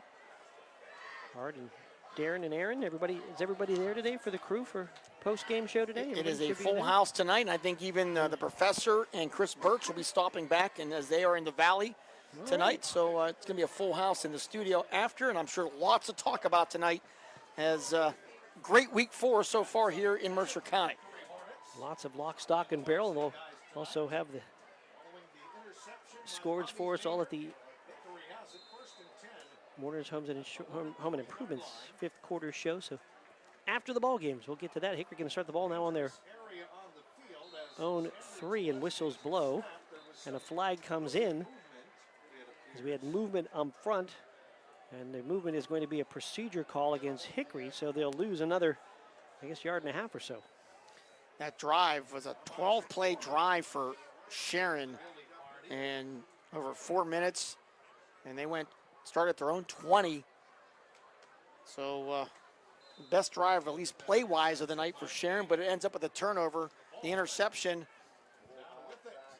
by Anglemore. This will be a keeper here for Tellez. Pyle will push forward and work out to around the 5. I don't know where Tellez is with the ball, where he ended up, as the lead blockers were right around the 5-yard line on the quarterback keeper.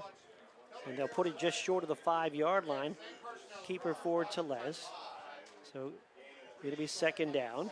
That interception by Maynard, his first of the year, second pick of the year, throwing the ball by Anglemore. In tight formation, turn and a handoff. And trying to get outside is Morrison, spinning at the 5 and being drilled back. He could not turn the quarter. Friday and others there to knock him down. Morrison tried to continue to string it to the outside, but could not get there. Hosey also in the middle of all that. So the Sharon Tiger defense stiffening up here can give the ball back to their offense in great field position if they can hold Hickory on 3rd and about 7. And that interception, kind of like a punt on 4th down. Took him down to the 3-yard line where Hickory would start this series, and then committed a penalty as well to start everything at the 1.5. Maplewood has scored. They missed the extra point, 14-13 Lakeview. Bromley and Borowitz to the near side. Shotgun for Tellez. Play clock to 2. And just in time, Tellez rolling into the end zone, looking, firing, pass over the head of the intended receiver at the 15-yard line. And taking a big hit there. The intended receiver was Maynard,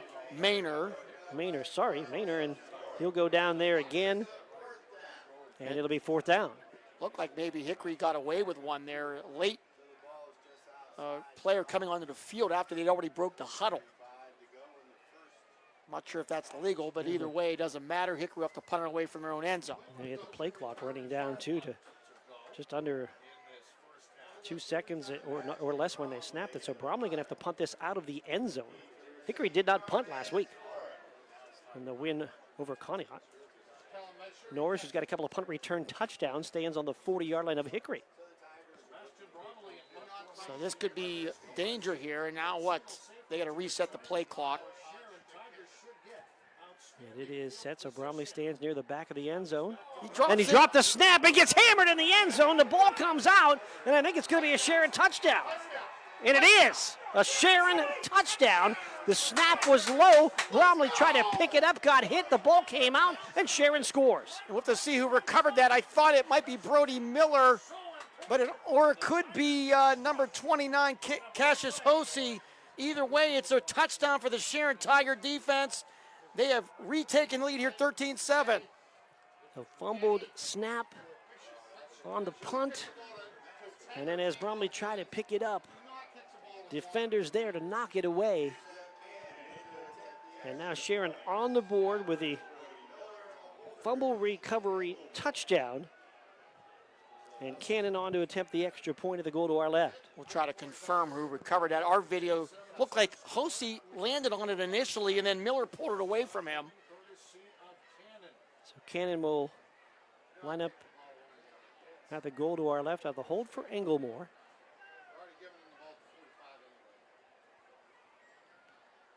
As we await the snap, it's back, ball is down, the kick is up, and that kick is no good. It's wide to the left. So with 4 minutes and 27 seconds to go in the second quarter, Sharon 13, Hickory 7. We're back with more in a moment in your home for high school football, Sports Radio 96.7 and Facebook Live.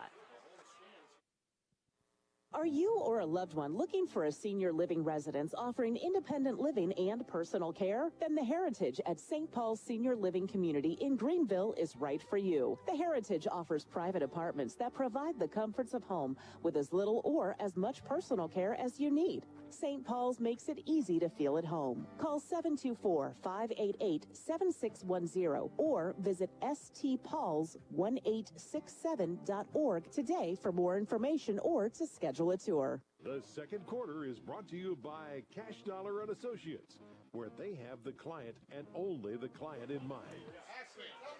Sharon touchdown, and it was Hosey, Cassius Hosey, who recovers the ball in the end zone on the fumbled punt snap. And Sharon has taken a 13-7 lead after the extra point kick failed. Boy, and both coaches talked about that exact play in my pregame interviews, Mark. Yeah. And that is a disaster of all disasters for Hickory. You go back to intercepting the ball inside the 5-yard line, which put him in bad field position. Kind of on a fourth down play, too. So it's not like you're thinking, hey, I should drop it here or anything, but with guys all around you, you got to catch that ball just in case. Cannon, the deep kickoff. And it'll come to Calhoun at the 20, 25 to the 30 and out to the 35-yard line and across the 35 before Calhoun is pulled down. So Hickory again finding themselves trailing, this time now by a 13-7 score. So huge play there, no question about it. And game-changing play to say the least. So Hickory, though, will get the ball back at their own 36 now, trailing 13-7. We saw a couple of big plays in that first quarter. We thought, oh, maybe this is going to be a shootout. And then the defenses have stepped up their play. And now Hickory back out on offense now for the second time of the game trailing, this time 13-7. Double sidecars on each side of Tellez with Calhoun and Morrison. And they hand off to Calhoun, sweeping near side, 35, 40 to the 45. And he's banged down at about the 46, close to a first down. We'll see where they mark it. There's a fight over here right on the near sideline. Oh, my goodness. I think they're doing a good job of separating things quickly. Somebody went across the bench and either the near side. He had players from both sides, and you saw the bench get knocked over, players knocked over. And there's some pushing and shoving, and as you said, the bench got knocked over. Not sure if it was more, looked like it might have been more of just trying to clear the pile than any type of altercation. But it was a 10-yard run, and now the officials are going to talk it over to determine if there's any additional flags here. It did look like for a moment that there may have been a bit of something as players went over the bench here to the near side. It looked like one of the Hickory linemen may have continued his block all the way through the sideline and into the bench area. So the officials having conversations. Players did a good job of, and coaches on the near side of separating, and here's the dead ball call. Unsportsmanlike against the Sharon Tigers, and waiting to see if there's any more. No, now they change the other way. Oh my goodness. All right, now let's redo this. It's unsportsmanlike. Personal foul against Hickory. Yeah, personal foul against Hickory. So the referee getting a little bit mixed up. He is not mic'd up, so he's saying something, but nobody can hear him. No, not stadium mic'd. So the personal foul, I think was, Bob, that the Hickory lineman continued to block the Sharon player out of bounds and all the way into the bench, and I think that's the personal foul, not the scuffle that occurred afterward. So Hickory gets the penalty after what was going to be look like a first down run there by Calhoun, and they'll mark it back 15. The ball is back to the 36-yard line, and are we still first down, 1st and 10? So you called a rivalry game for a reason, Mark. This is stuff that happens. You just hope nothing goes any worse, and everything cleared out quickly, and we're glad to see that. Yeah, we saw Hickory linemen get penalized in a similar play in the Farrell game, continuing the block kind of off the playing field and across the sideline. And now officials again having conversation with each other. So the run was 10 yards, and the personal foul should be 15 yards. So the spot should be down at the 31 or 32, Yeah, right? You would think. Because Calhoun picked up 10 on the run. It was a dead ball, so it was after the play. They're going to leave it where it is. The flag occurred at the 50-yard line. I don't know if that's where they mark it from, but that's apparently what they looked like they did, as the foul occurred near the 50, the personal foul. But it's going to be at the 36-yard line, and it's back to the original line of scrimmage, so it's 1st and 10 from there. So kind of a wild play there. We're down to 4:12 to go in this first half. Sharon leads 13-7. And I think that's, I don't know if we're going to have another official call here.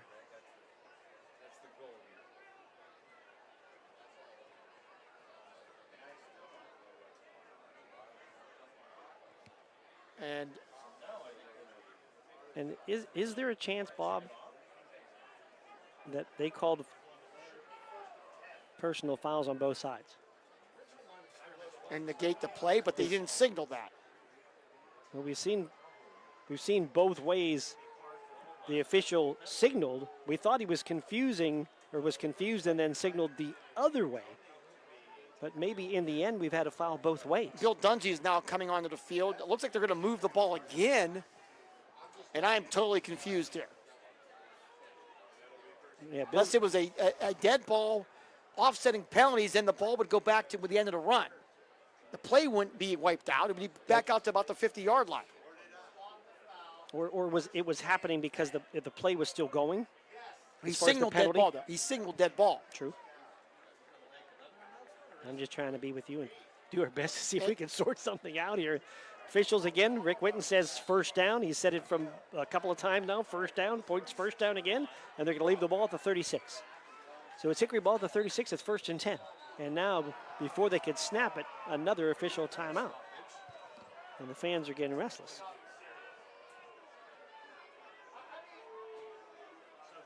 And still not sure what's going on here. There's still a discussion. I think they're discussing that spot and trying to clarify exactly what happened. If it was offsetting penalties, dead ball, then the play stands. And it would be there, correct. If there was just one penalty, it doesn't make sense that it's just 10 yards back. And there's still a discussion here. You got a couple players throwing their arms up in the air, just kind of waiting and wanting to play football. A couple of players trying to go through some stretching and movement to keep in it. We've probably been delayed here about 5 minutes. And the good thing is it's not raining like it was last week. So let's be happy. It's a beautiful night for football. An extra minute or two, who cares, right? And again, Rick Whitten says first down and let's go from the 36-yard line. Luke Lewis will get over the ball, the center for Hickory. It's a shotgun set. Tellez has two sidecars. And he will fake a handoff to Calhoun, and Tellez will run to his left. He gets that outside corner with a stiff arm. He pushes ahead to the 40 and dives to about the 43-yard line. Yeah, Terry and White try to bring him down, but a long stiff arm by the 6'3" quarterback was able to let's see where they will mark the ball. And the official on the far side looks like the 42. About 6 on the run for Tellez. So it'll be 2nd and 4. Sharon on top by a score of 13-7. 7. They've scored in this quarter on a recovered punt snap by Hickory in the end zone. Lakeview scores on a 73-yard run by Zackerl, 2013 Sailors. Phillips far side, Borowitz near side. Still 2 backs in the offense for Hickory. And they'll give it to the second man. That's Morrison. Morrison will spin across the 45, and he's out near the first down marker. We'll see where they mark him. Looks like they'll mark him at the 45. He'll be a bit short. Yeah, I think he got 4 needed. Well, actually, he got 3, needed 4. So it'll be 3rd and 1 now. And a big play here. Clock down to 3:38 to go in his first half. Dante Evans will check into the Hickory lineup for Trevor Borowitz. So put another tight end in there. To the near side, Phillips will be the lone wideout in the set. Myers tight right, Evans tight left. Pistol set and a handoff, and it's Calhoun, and he's going to push it across the middle, and Calhoun will have a first down, crosses the 50 to the 49. Yeah, nice pickup of 6 yards for Calhoun. Some really good blocking there, and Lewis and Walls on that right side, opening up a nice hole for Calhoun. And what this might do is, if nothing else, it could keep the ball out of Sharon's hands for the rest of this half, unless Sharon wants to use her timeouts. Well, Hickory would like to put some points on the board here, though, trailing 13-7. Hickory had the ball first in this game, so Sharon will get the ball to start the second half. 1st and 10. Again, 2 tight ends, 1 wide receiver, and whistles, and an offside penalty going to go against the Tigers. So Sharon offsides. Julius Phillips, another big play, 82-yard touchdown reception. Farrell 33, Mercer nothing. 11 seconds to go in the first half. And this is week 4, and Farrell looking for their first win. And well on their way. Phillips been pretty quiet through the first 3 games. The receiver for Farrell, he's starting to get into it now. Big game tonight. So Hickory will have, again, 2 tight ends with Myers and Evans. Have a shotgun set. Tellez has Morrison on his right, Calhoun on his left. And it's a handoff to Calhoun. Morrison, the lead block near side. Calhoun spins through 1 tackle but can't get through the other. Tries to stay on his feet for a while. He's down to about the 44-yard line. He didn't get anything. And all in all, it's going to be no gain. At 5 via the penalty. And he's going to go right down where that yard marker was, so it'll be 2nd down and 5. Some hard running by Calhoun, but Bryson Roberson wraps him up for another tackle. Maynard going to check back into the Hickory lineup, as does Bromley. Evans will check out with Calhoun. Bromley, Maynard, Phillips. He'll go to the left side. 1:38 to go, running clock, 2nd quarter. 2nd and 5, Morrison. They run up the middle, first down inside, well, close to it. He's inside the 40. We'll see where they mark him. It's going to be very close. Yeah, looks like he might be a little bit short when they spot the ball.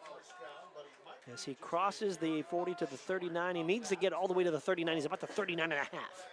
So just short, 3rd down Hickory. Remember that Sharon won the toss and deferred, so they will get the second half kickoff. And they lead here 13-7, 1:05. Clock still running to go here in the 2nd quarter. Maynard will go to the left as Evans checks back in as an extra tight end. He'll be on the left side. Myers on the right.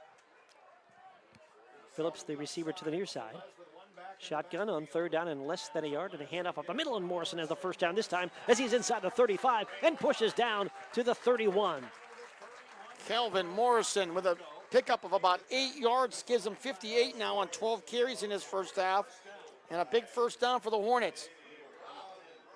So to the 31-yard line, 1st and 10 Hickory, clock down to just 43 seconds to go, though, in this first half. 3 receivers will bunch to the right for Hickory. Tellez takes the snap, looking, has Evans wide open, fires, and he overshot him at the 10. There was nobody down there on Dante Evans, and he got spun around at the 10, and the ball sailed over his head, incomplete. Oh, my goodness. As you can see, wide open on the video, and then just kind of got spun around on his own accord there And the pass over his hands. It'll be 2nd down and 10 from the 31 with 32 seconds to go here in the half. I think he was looking for the ball over one shoulder, and it came over the other, and incomplete on a wide open Evans. 3 receivers will go to left. The clock now down to 32 seconds to go in the first half. Hickory, 2nd and 10 from the Sharon 30. Snap to Telez. Delayed handoff on the draw to Morrison. Got one man to beat, and he can't beat him. Coming up to make a great tackle and holding on with one hand was a Navion Brown to pull him down. Big time play by Brown. First off, he sealed in Morrison, didn't let him get to the outside, and then he brings him down with one hand. Just a spectacular defensive play, and now we have a timeout on the field. Yeah, Hickory going to take a timeout. Ball pushed back to the 34-yard line, and just 23 seconds on the clock. We're going to keep it here. Keep it here for this exciting finish of the half. But yeah, big play by Brown in space, able to contain the elusive Morrison with a one-on-one tackle on the draw play, because if Morrison gets past Brown, he's got some yardage on that left side for sure. Stay tuned. Lock, Stock, and Barrel halftime scoreboard show of updates from the other games going in Mercer County. Also hear from Joe and Durko for the weekly pack report. As big day of college football tomorrow locally, Division III. Where will you be at? I will be at Westminster as Waynesburg will play Westminster, the opener for the Titans, as they started the season with a week 1 bye. Never heard that before. Well, it's never happened before, and it just worked out with a full conference schedule. Somebody had a bye, and that's where it ended up. So 23 seconds to go. Hickory 3rd and 13. Receivers wide to each side. Motion in front of the play will be Maynor. Snap to Telez. Back to pass. Steps up in the pocket. Rolls to his right. Loads. Fires. End zone. And incomplete. Bromley, the receiver there. Is there a flag?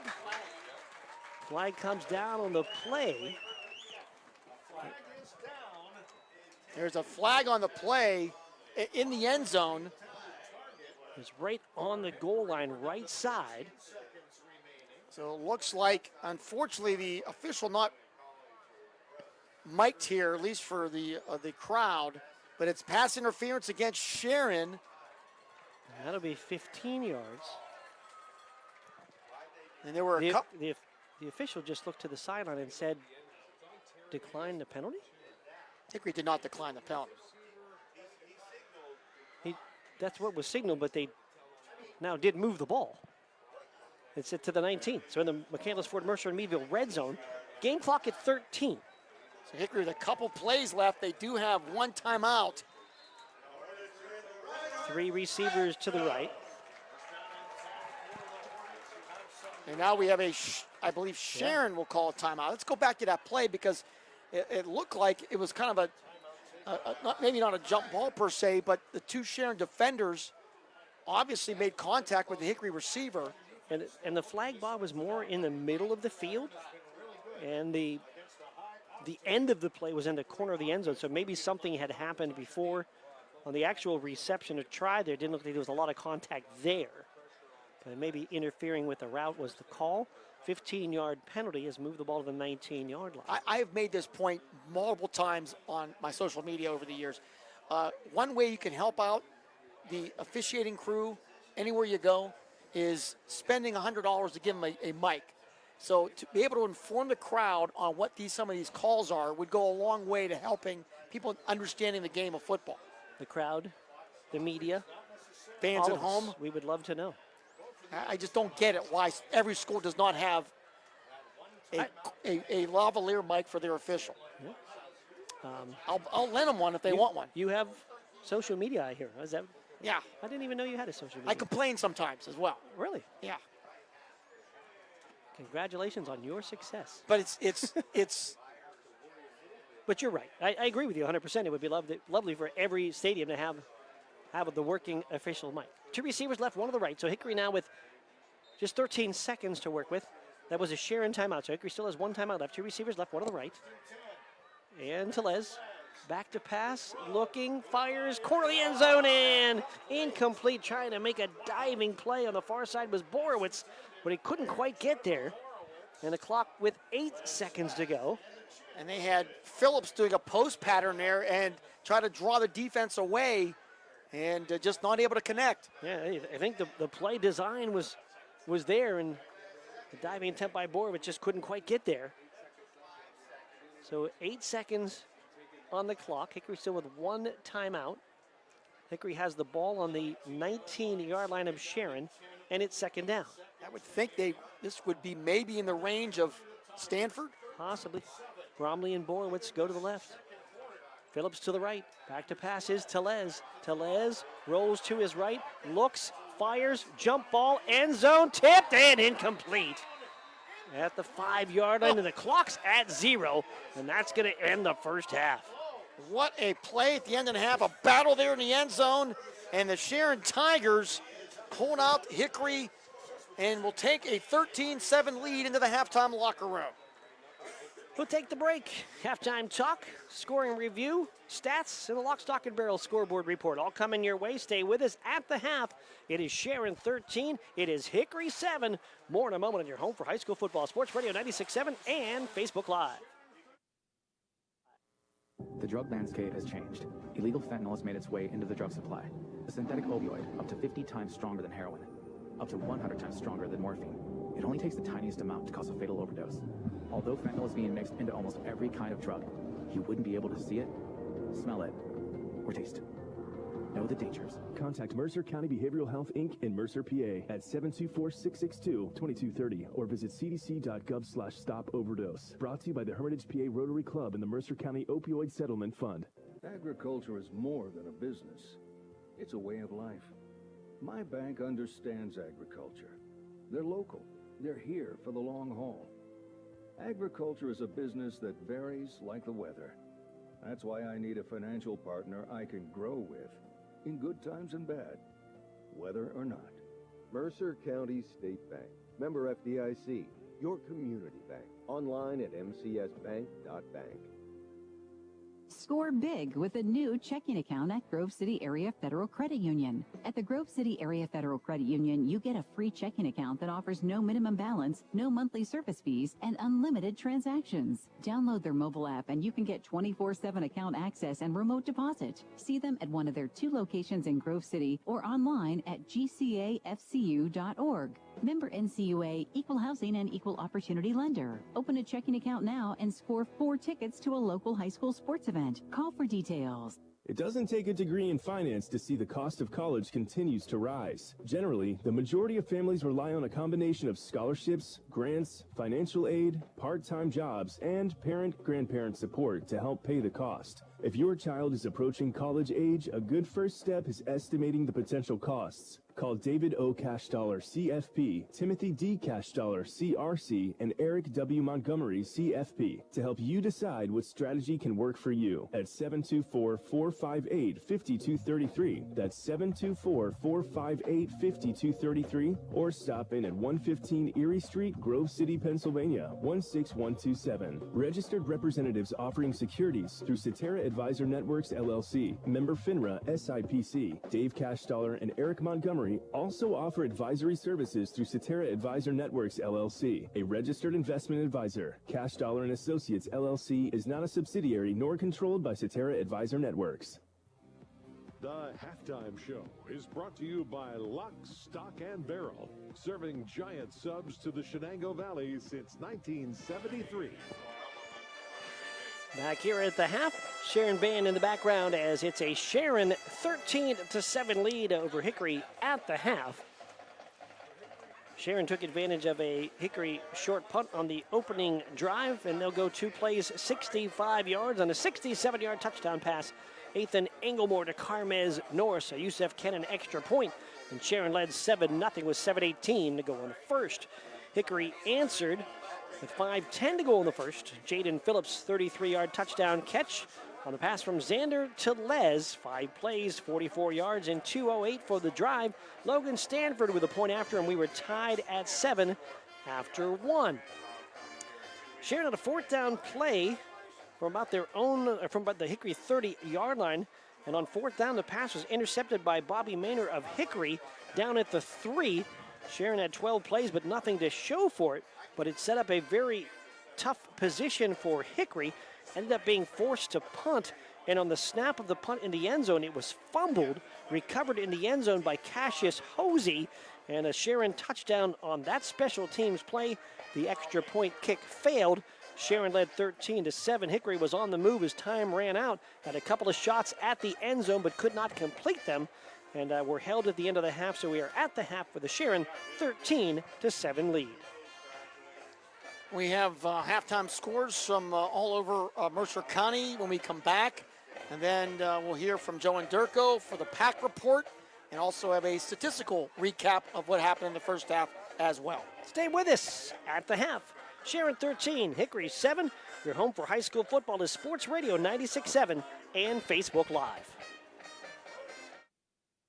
Unlock your business potential with Hermitage Minuteman Press. From eye-catching designs to professional printing, Hermitage Minuteman Press are your local experts. Boost your brand with stunning business cards, brochures, banners, apparel, and more. The Hermitage Minuteman Press team ensures top-quality results with lightning-fast turnaround. Plus, their marketing solutions will take you to the next level. Elevate your image and stand out from the competition. Experience excellence in printing and marketing at Minuteman Press today. Minuteman Press, 3170 East State Street in Hermitage. Online at hermitage.minutemanpress.com or follow them on Facebook. Mention this ad and receive 10% off your first order. This is XYZ Insurance. How can I help? I have a question about my home policy. Okay, question about phone policy.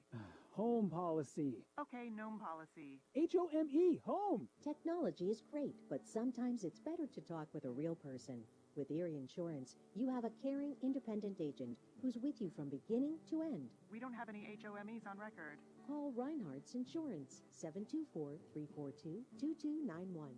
Go to erieinsurance.com for company licensure and product details. Score big with a new checking account at Grove City Area Federal Credit Union. At the Grove City Area Federal Credit Union, you get a free checking account that offers no minimum balance, no monthly service fees, and unlimited transactions. Download their mobile app and you can get 24/7 account access and remote deposit. See them at one of their 2 locations in Grove City or online at gcafcu.org.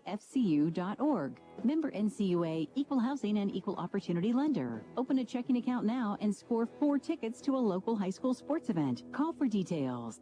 I'm hungry. Well, I know just the place to go. They got what I like? Oh, yeah. Win. Wait, what about drinks? Well, it's a bar and grill, so yeah, you're covered. Win-win. Speaking of win, they've got gaming too, so you can win. Come sit down for a great meal, a great drink, a great time, or all three. Bay's Pub and Grill has just what you want. So come by for good eats, cold drinks, and the latest ways to win. Bay's Pub and Grill, East State Street, Hermitage. The halftime show is brought to you by Lock, Stock, and Barrel, serving giant subs to the Shenango Valley since 1973.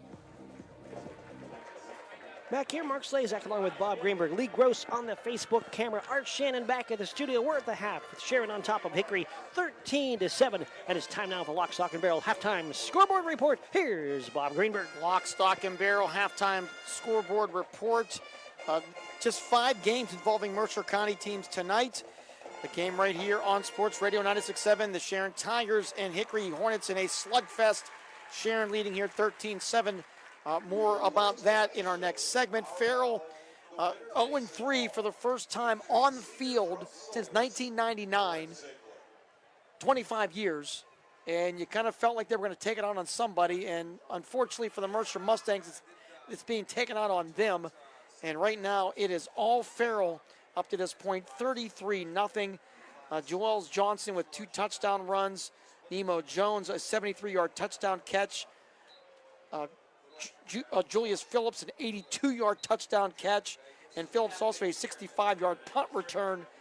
Farrell 33, Mercer nothing. Also tonight, down at the Pines, a whale of a game going on down there.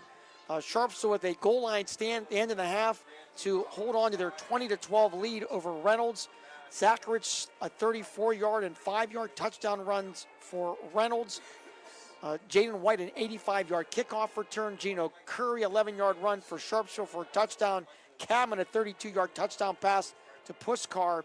Reynolds with 205 yards rushing in the first half. But not enough. Right now it's Sharpsville 20, Reynolds 12. Also, the Greenville Trojans looking to win their 3rd game in a row, and they are well on their way. They head to Cochranton tonight and they lead 48-0 at the half. The Greenville Trojans up 48-0. Also, the Lakeview Sailors. What a wild day it's been for Lakeview. In case you did not hear, there was a security threat to their school. They closed school down today, and they put the game in jeopardy, their first home game after they had renovated their bleachers.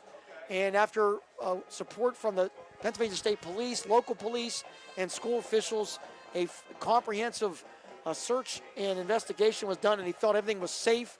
So the game has gone on, and Blake Skiles, a 50-yard touchdown run. Also, Leighton Zachary, 72-yard touchdown run.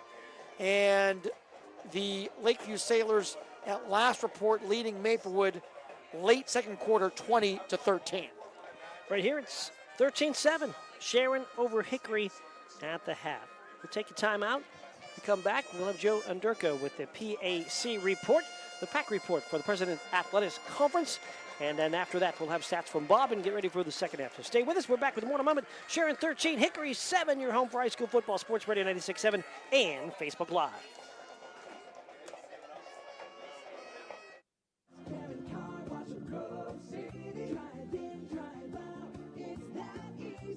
Ken Frenchak here at the Valvoline Express Care and Car Wash of Grove City. Experience. We're all about experience. The experience of our expert quick lube techs and also the experience we provide you with every oil change. You can go anywhere for an oil change, but you come here to the Valvoline Express Care and Car Wash of Grove City for the experience. Drive in, drive out. It's that easy. The Valvoline Express Care and Car Wash of Grove City. I've worked hard to make my house a home, and I expect my insurance to work hard too. That's why I'm with Erie Insurance and my local agent. They offer the service I deserve, the coverage I need, all at a price I can afford. Your local Erie agent in Hermitage is Reinhardt's Insurance. Get a quote at 724-342-2291 or visit reinhardts.com. Go to erieinsurance.com for company licensure and product details. The halftime show is brought to you by Lock, Stock, and Barrel, serving giant subs to the Shenango Valley since 1973.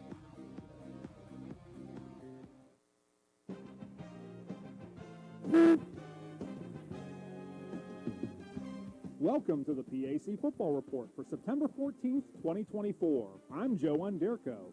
This week we will take a quick look back at the opening weekend on the gridiron in the President's Athletic Conference last week, while also previewing Week 2 games this Saturday. 4 PAC football powers, all of whom are receiving national top 25 votes, rolled to impressive Week 1 victories. Defending champion and number 10 ranked Grove City shut out rival Geneva 41-0, while number 20 ranked Carnegie Mellon also blanked Teal 58-0. Washington Jefferson defeated St. Vincent 59-6, while Case Western Reserve won at Waynesburg 41-7. The game of the week took place at Bethany, as Allegheny improved to 1-0 by edging the homestanding Bison 20-14.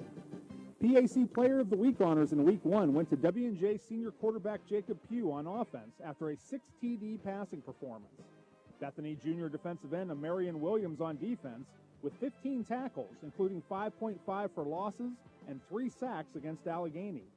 And junior kicker punter Devin Wyatt of W&J on special teams, going 8 for 8 on extra points and averaging 41.5 yards per punt. Top newcomer was Bethany freshman quarterback Brett Phillips, with 2 TD passes and a team-high 87 yards rushing. Westminster, which had the opening weekend off, opens its 2024 season at home at Harold-Burry Stadium in New Wilmington. The Titans host 0-1 Waynesburg at 1 p.m. Westminster has won 8 of the last 10 meetings with the Yellow Jackets, including a 31-20 victory last season. Drawing the Week 1 bye in 2024 has been challenging, says veteran Titan head coach Scott Benzel, putting his team at a disadvantage heading into Saturday's contest.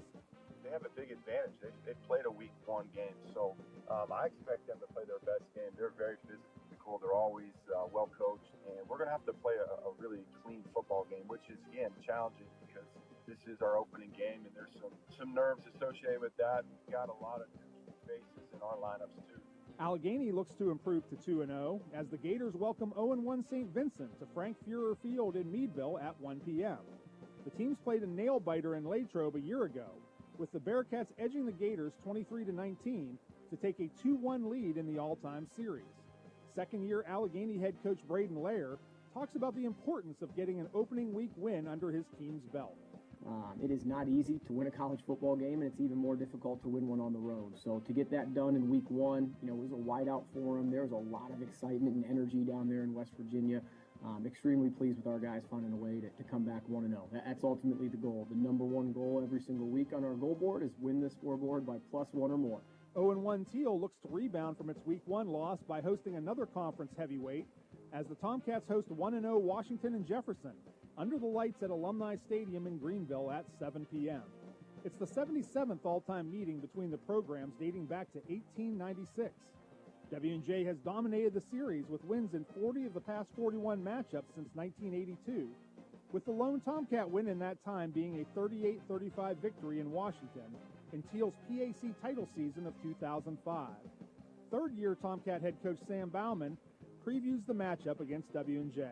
Coaching staff schemes you up. I know it's a new staff, but they did some really good things against St. Vincent. That hasn't taken a step back. So, they find the weakness, they find areas that they can challenge you, and they do it. And they get alignments matched up well. They do some stuff that, you watch the game after, you're like, yeah, that's just really good coaching. In other Week 2 PAC action, 1-0 Carnegie Mellon kicks off its home opener at Gesling Stadium in Pittsburgh at 1 p.m. against 0-1 Geneva.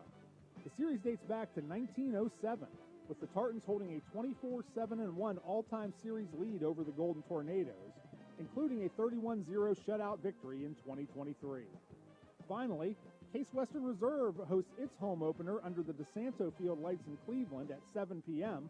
as the 1-0 Spartans host 0-1 Bethany.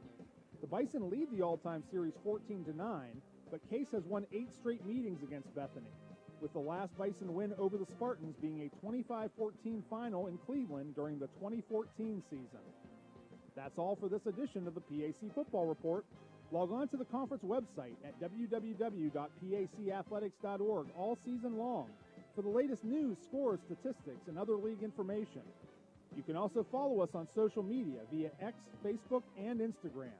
Links are available at the PAC website. I'm Joe Underco. Thanks for listening, and we'll see you at the stadium. Did you know that Mancino's Driving School can give you your driver's test? That's right. Mancino's Driving School provides an approved Pennsylvania Department of Education certified driving course as well as behind-the-wheel training. Mancino's Driving School offers one-on-one, on-the-road driving lessons 7 days a week with day and evening hours. They use only certified driving instructors that have undergone extensive background investigation. For details or more information on adult training, go online to mancinosdrivingschool.com. The halftime show is brought to you by Lock, Stock, and Barrel, serving giant subs to the Shenango Valley since 1973. Mark Slazak along with Bob Greenberg. Thanks to Joe Underco with the President's Athletic Conference report. We are at the half. It's Hickory 13. It is Sharon 13, Hickory 7, and Bob has the first half stats. Sharon in the first half, led by Ethan Anglemore, was 4 of 9 passing for 98 yards, a touchdown and interception.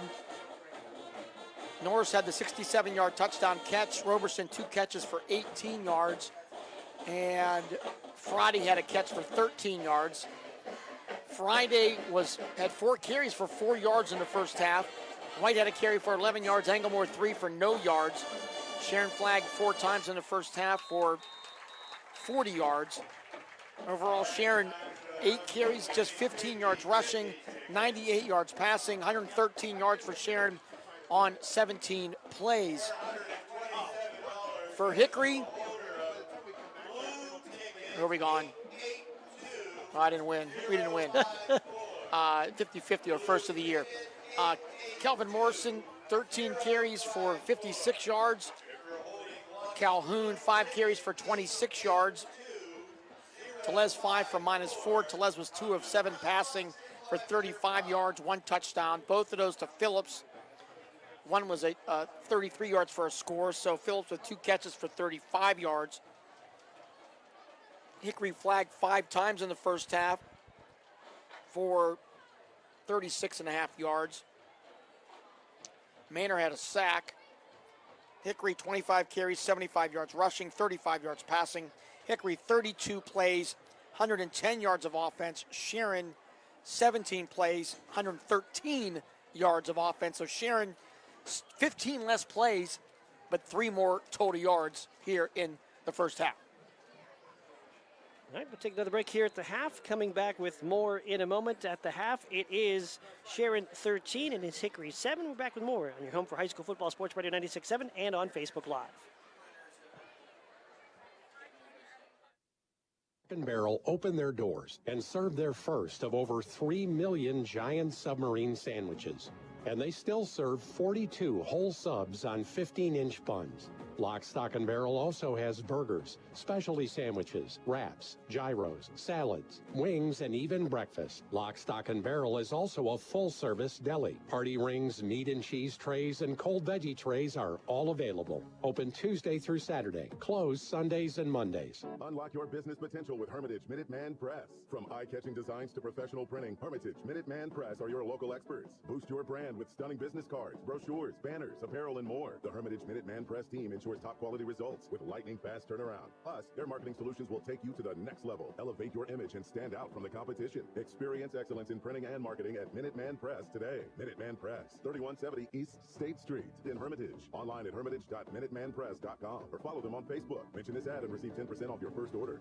A will enables you to specify who you want to inherit your property and other assets. Healthcare documents spell out your wishes for healthcare if you become unable to make medical decisions for yourself. Naming a beneficiary for bank or retirement accounts make these payable upon death. Have you recently assessed your life insurance coverage? Call David O. Cashdollar, CFP, Timothy D. Cashdollar, CRC, and Eric W. Montgomery, CFP, to review your estate needs at 724-458-5233 or stop in at 115 Erie Street, Grove City, Pennsylvania, 16127. Estate planning can involve a complex web of tax rules and regulations. Please consult an estate planning attorney prior to making any financial decisions. Cetera does not offer tax or legal services. Registered representatives offering securities through Cetera Advisor Networks, LLC. Member FINRA, SIPC. Dave Cashdollar and Eric Montgomery also offer advisory services through Cetera Advisor Networks, LLC, a registered investment advisor. Cashdollar and Associates, LLC is not a subsidiary nor controlled by Cetera Advisor Networks. For a comprehensive review of your personal situation, always consult with a tax or legal advisor. Neither Cetera Advisor Networks, LLC, nor any of its representatives may give legal or tax advice.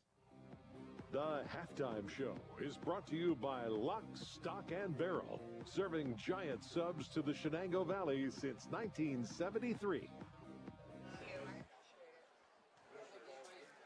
We're back here. Mark Slazak along with Bob Greenberg.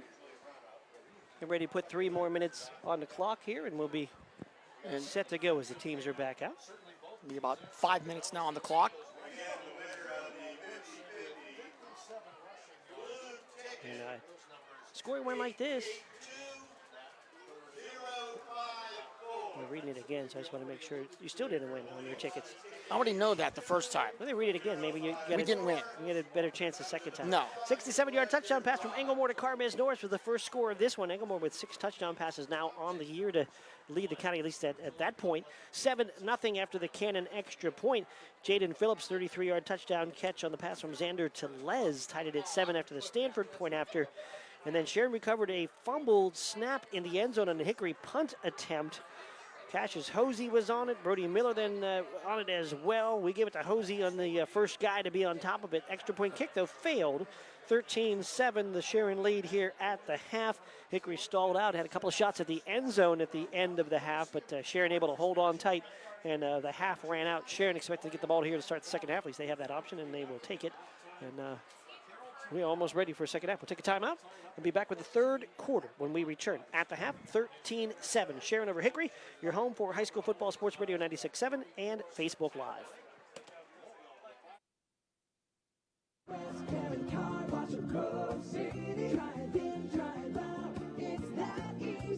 Ken Frenchak here at the Valvoline Express Care and Car Wash of Grove City. Experience. We're all about experience. The experience of our expert quick lube techs and also the experience we provide you with every oil change. You can go anywhere for an oil change, but you come here to the Valvoline Express Care and Car Wash of Grove City for the experience. Drive in, drive out. It's that easy. The Valvoline Express Care and Car Wash of Grove City. Gosh, honey, what's got you all chef-tastic? You know, it's our kitchen remodel. It's got me all inspired. Oh, are you inspired enough to make dessert? As a matter of fact, Is it chocolate? Oh, it's chocolate. I love you. Get inspiration all your own with a brand new kitchen from Warner's Homes and Improvements. We create new kitchens that dreams are made of. We buy direct from the manufacturers using top quality materials with no shortcuts. The latest in style and functionality for a fair price. Call Warner's today and get inspired. Warner's Homes and Improvements on Route 19 in Mercer or online at warnersconstruction.com. Are you or a loved one looking for a senior living residence offering independent living and personal care? Then the Heritage at St. Paul's Senior Living Community in Greenville is right for you. The Heritage offers private apartments that provide the comforts of home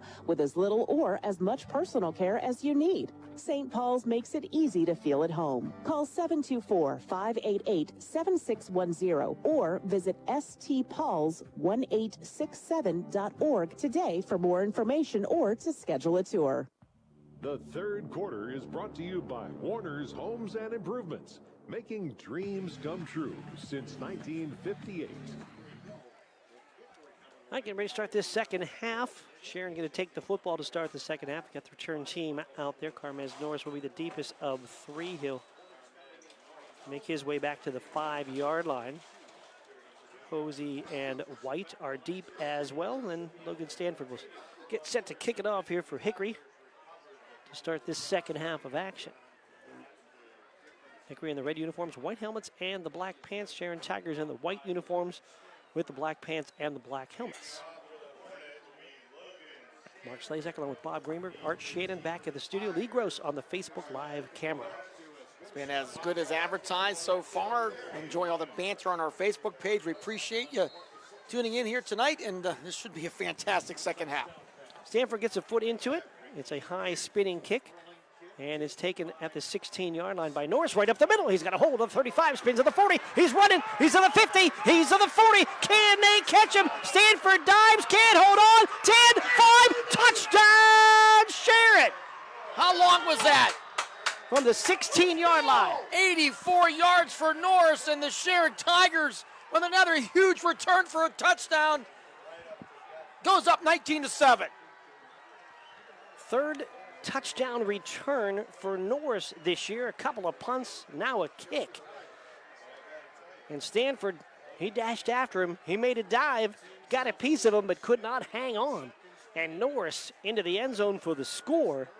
And the Tigers have now taken a 19-7 lead. Second huge special teams play by Sharon. And Cannon on to attempt the extra point at the goal to our left. Wow. That is a huge, huge play. Angle Moore to hold, goal to our left. Brody Miller to snap. Ball is back. Snap. The hold is down. The kick is up, and the kick is good.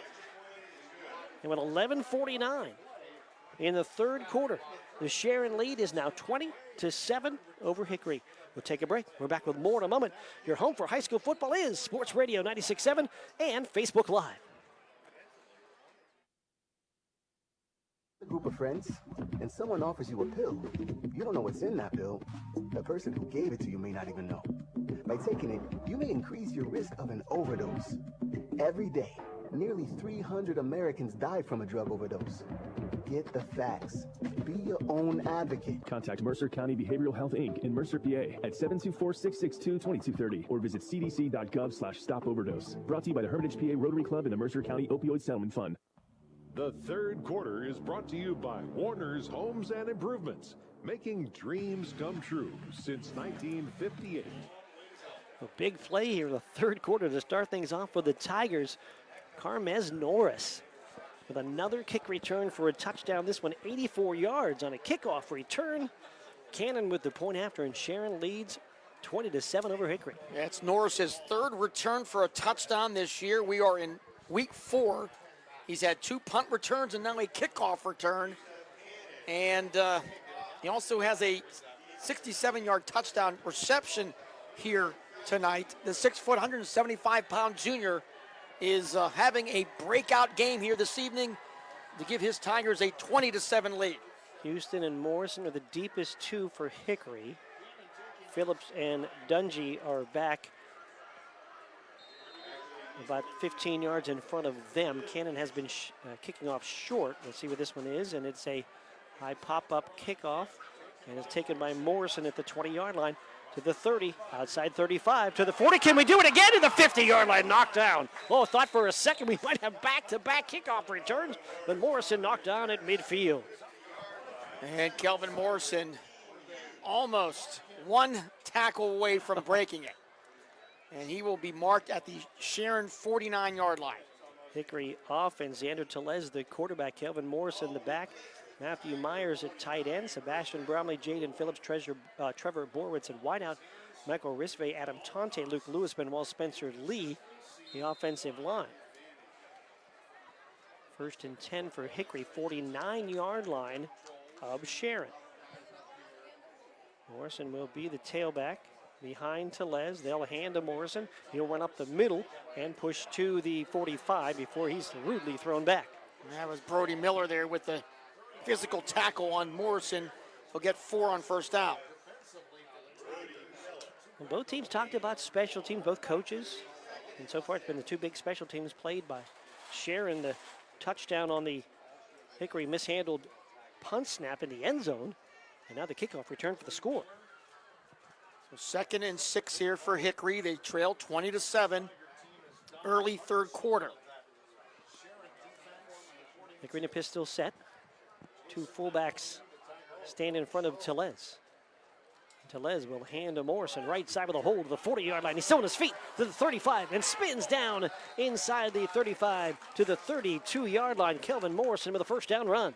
13 yards for Morrison. Gives him 73 now on the game. And a big first down. And Morrison with a kickoff return and 2 runs as Hickory set up now at the 32-yard line. First down and 10. Hickory, no question, needs a touchdown here. They got to be shell-shocked after that kickoff return. Now down 20-7, the Sharon lead. Again, the two fullbacks to the right of the offensive line. Telez in a pistol set. Shakur and Myers are right behind the right guard and right tackle, so really load up that right side does Hickory.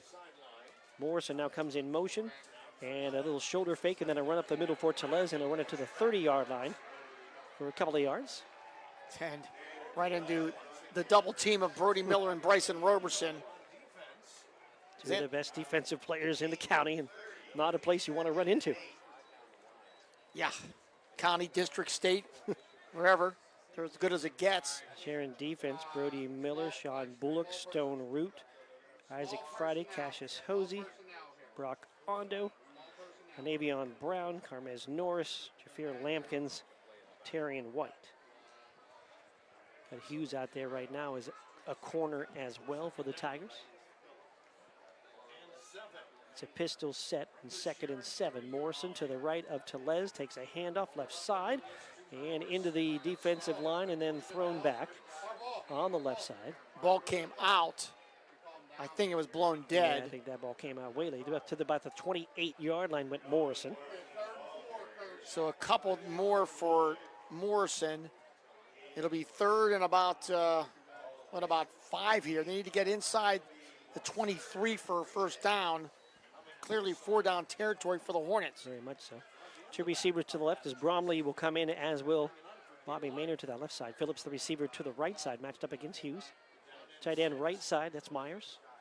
Morrison goes in motion. Telez looking, firing, outside, and miscommunication. I don't know who he wanted, but the ball will lay it at the 15, and there's really nobody there.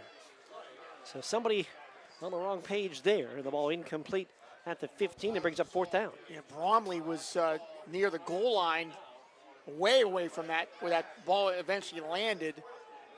So no question, some miscommunication. So now 4th down for Hickory at the Sharon 28-yard line. Sharon leads 20-7, 3rd quarter.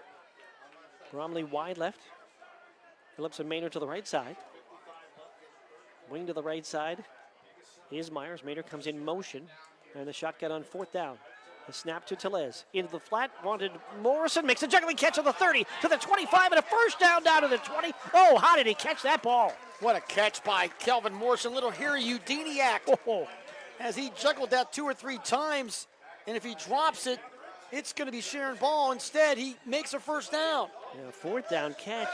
He may have caught that with one hand. As he reached out with the left hand, it looked like he had no chance to catch it. and he brought it in and got the first down. And ball to the 20, so we'll call it the McCandless Ford Mercer and Meadville red zone. 1st and 10 for Hickory from the 20, trailing Sharon by a score of 20-7. Yeah, huge play there for Morrison and for the Hornets to extend that drive. Morrison stays in as the back. He's to the left of Tellez in the shotgun. 3 receivers to the right. Now Morrison moves to the right side. Motion in the set. Phillips comes to the left side. Motion also for Bromley. A lot of motion for the Hornets, and a timeout going to be taken by Hickory. And clearly some miscommunication again for Hickory. This offense, everybody not on the same page, so Bill Dungy will call a timeout.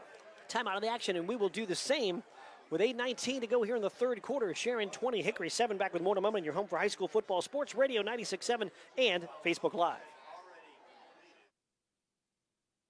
New checking account at Grove City Area Federal Credit Union. At the Grove City Area Federal Credit Union, you get a free checking account that offers no minimum balance, no monthly service fees, and unlimited transactions. Download their mobile app and you can get 24/7 account access and remote deposit. See them at one of their 2 locations in Grove City or online at gcafcu.org. Member NCUA, Equal Housing and Equal Opportunity Lender. Open a checking account now and score 4 tickets to a local high school sports event. Call for details.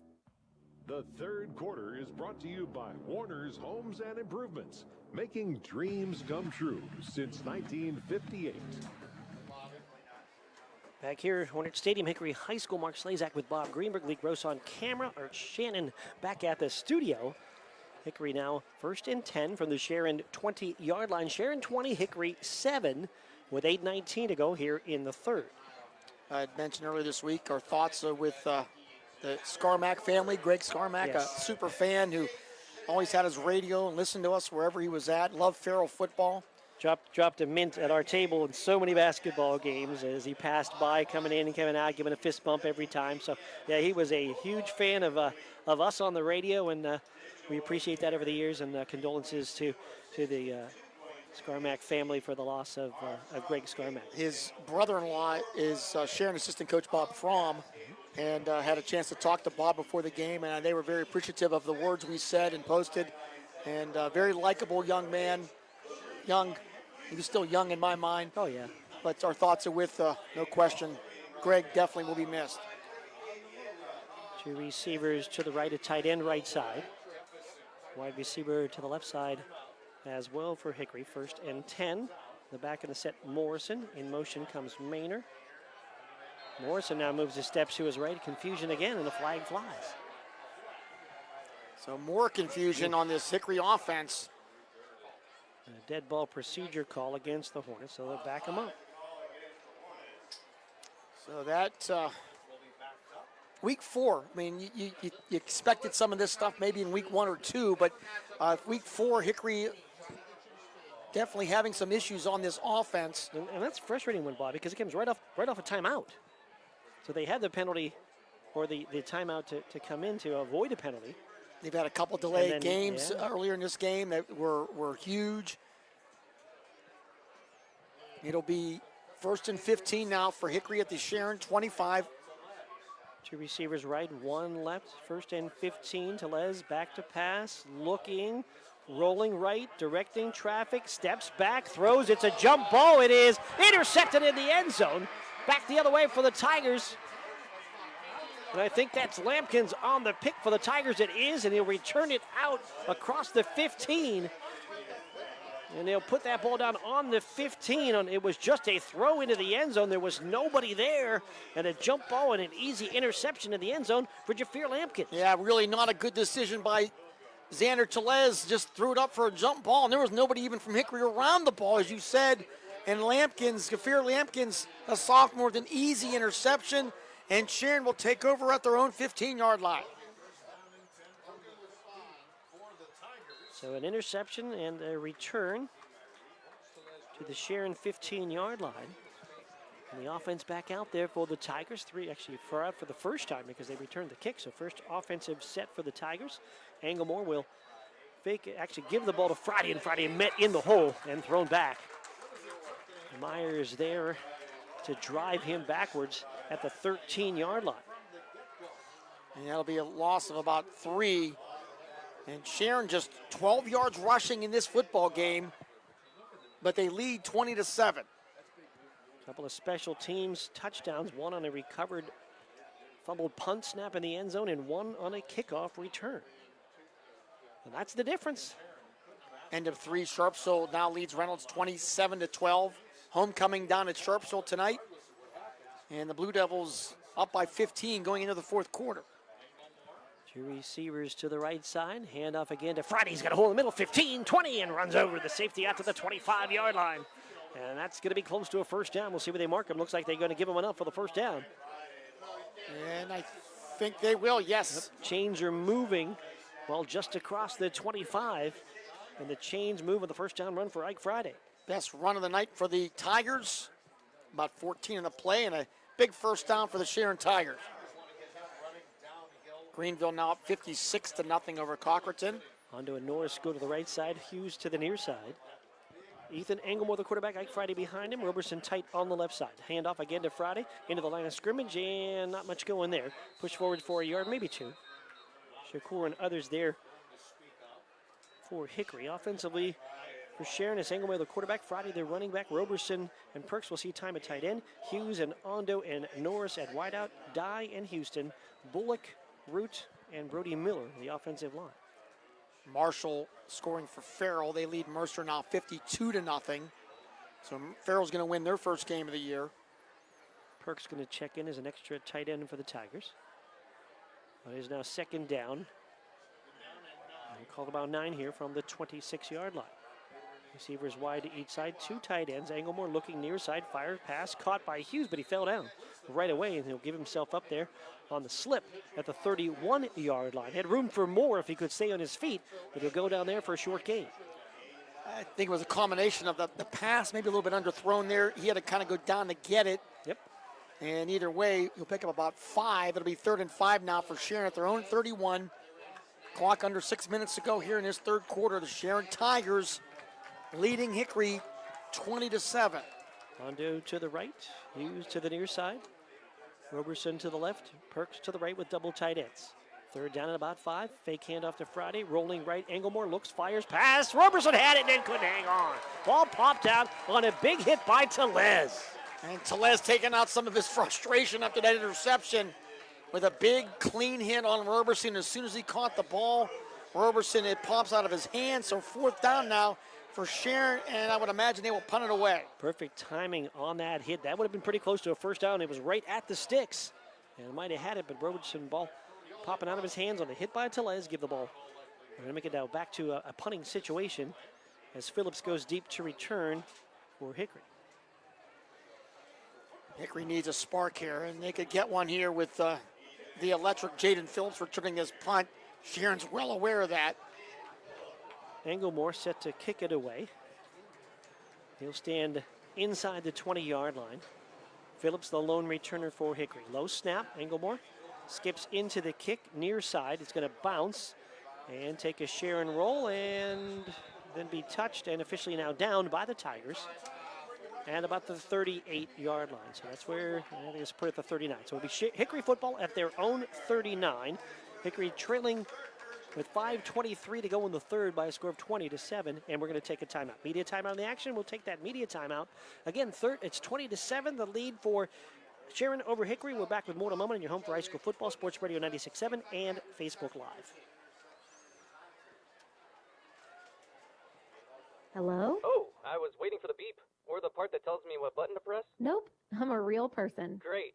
I've been leaving messages all day to try and compare prices on my roof. Well, we can have one of our project managers call you to set up an appointment within an hour and be at your house for an estimate within 24 hours. Wow, that's service. Well, that's what we specialize in. Chill Restoration, the area's #1 roofing, siding, windows, and gutter installer. Call today for a free estimate, 800-663-8103, or look for @Shell Restoration on Facebook. The third quarter is brought to you by Warner's Homes and Improvements, making dreams come true since 1958. All right, third quarter, 5:23 on the clock. Sharon on top of Hickory by a score of 20-7. How you doing? Mark Slazak with Bob Greenberg. Art Shannon at the studio. Lee Gross to our right on Facebook camera. And doing a great job tonight is Lee. A big crowd tonight joining us here on our Facebook page. And we had bonus coverage I have not looked lately. Bonus coverage of the Sharpsville Reynolds game on our Facebook feed as well. All right, so dual channels or dual games on Facebook. Might be the first one ever. First time ever. We've had two games at the same time. Two, nice. Yeah, so that's. Hope you're enjoying it. A lot of people have joined our page, and you're glad you have found us. One nice thing about it too is you can watch it back later tonight. You can watch it back tomorrow. Grab some highlights. Grab some audio. Whatever you need. Talking about highlights, I ran into Stella McElhaney before the game, and I talked about her hype video. What a fantastic job she did. I posted it earlier all over social media. One of the best ones I've seen. That was fun. Music, video, some calls from us. I love it. First and 10. Tellez going to turn and hand off to Morrison. And Morrison gets to the 40-yard line, maybe the 41, and then thrown back. And she had told me, I don't know if she was just being nice, she said, your highlights made the video. Sweet. And I said, we like that. I think it does separate it because a lot of highlights are just music. But when you get some of our play calls involved, I think that's pretty cool. And I'd imagine she may have a few if Sharon wins here tonight, sometime later in the week. Sharon right now on top by a score of 20-7. Hickory at second down. We'll call it 8. From the 41-yard line of Hickory. Fake handoff. Tellez keeper right side. Tellez going to bull through a man at the 45 and dive to the 46, where it'll be third down and medium. Tellez just 3 yards rushing here tonight. He hasn't really had many opportunities, and now we have a Sharon player down. We got a Hickory player that went down as well, Bob. There's Tellez on the run. Shakur went down for Hickory. Looks like he's going to get cramp worked on.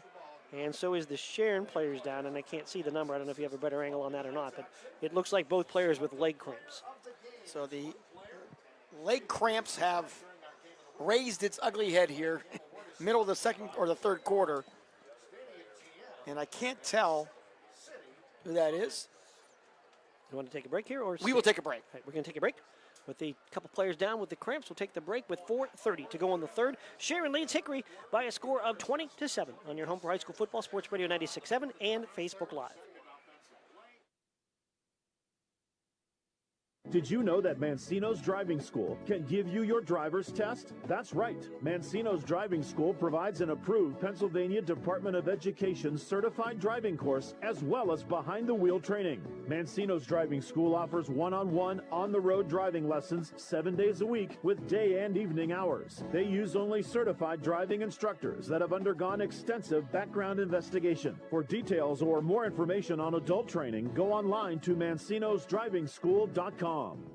The third quarter is brought to you by Warner's Homes and Improvements, making dreams come true since 1958. Back here at Hickory's Hornet Stadium. So the Sharon player making his way off. That's Sean Bullock. The Hickory player still getting his cramps worked on is Samad Shakur. So both looks like they will be okay when they're coming off the field. So it will be third down and 4 for Hickory at their own 46-yard line. 4:30 to go in this third quarter, and Sharon leads 20-7. So Sharon get Houston to that middle of the defensive line to take Bullock's place. Hickory with third down and about 3 here, moving left to right. Snap to Tellez, and a handoff to Morrison. He's going to get tripped up in the backfield. He's going down for a loss in the play. And Brody Miller, among others, over there, along with Cassius Hosey. Yeah. And Morrison tried to get to the outside, but they cleaned him up. A big stop on third down, and Hickory will have to punt it away. Yeah, punting team coming on. Try to get it around the end. A little sweep to Morrison, and the Rover Hosey with the big play. So Bromley on to punt. Last time Bromley was set to punt, he dropped that punt in the end zone, eventually recovered by Sharon for a touchdown. The very dangerous Carmez Norris is back at the 25 to return the punt. Snap back to Bromley is clean, and he rolls right, and he's now looking to run. Bromley to the 40, Bromley to the 50, he's got a first down. He did the rugby-style punt and picks up the first down on the fake punt. How about that play by Bromley? He needed 7, and he gets 10, and a huge first down on the fake punt by Bromley. Well, he did that rugby style, and he rolled right, and he looked like, I guess in his mind, I got enough, I'm gonna go. And he got the first down. The 10-yard run on the fake punt gives Hickory a first down at the Sharon 47. Boy, and special teams, it continues to be huge here tonight on both sides. And that's the first kind of real big one for Hickory. And now Calhoun is back into the game for Hickory. Double running backs. Calhoun was in. Morrison was slow getting out there. Another delay game or a flag or a timeout. Hickory going to get a timeout. So timeout Hickory. Hickory just really slow. We'll keep it here. Really slow getting these. They have a really kind of a complicated offense and players coming on late consistently here this evening. And you had in that case, Morrison had been the back in the last sets. It was Calhoun's maybe turn to be out there, but they wanted the 2-back set. So Calhoun was out there, but Morrison came out late, and the play clock running down, so Coach Dungy took the timeout. And Hickory has used 2 timeouts already here in the second half. Hickory still trailing Sharon 20-7 with 3:30 to go in the third. The only score in the third quarter was the 84-yard kickoff return by Carmez Norris. Carmez Norris has 3 kick returns for touchdowns already this year. 2 on punts and 1 on a kickoff. Farrell has 1. It's a final 58-0. Also another final. Greenville beats Cochraton 62-0. So Farrell gets their first win of the season. They're now 1-3. And Farrell Sharon next weekend. Farrell Sharon is next weekend, next Saturday. It might be kind of fun. Often it is. That game is at Sharon, and it's at 6 o'clock Saturday night. So a little earlier start. Won't get any complaints from me. Unless Pitt's playing at 6 o'clock. Well, it is what it is. Then we would get complaints. No complaints. Sharpsville has scored again on a Jaden White 27-yard touchdown run. Sharpsville 34, Reynolds 12. First and 10, Hickory. Fake handoff. Telez with a keeper up the middle. Telez breaking some tackles, and Telez will cross the 40, and he's down to the 39-yard line. Powerful run by the quarterback, Xander Telez, over the right side. Able to pick up about 8 on the carry in second and short. Yeah, picked up 8 yards there as the Hornets down 13 here. 3:30 to go in this third quarter.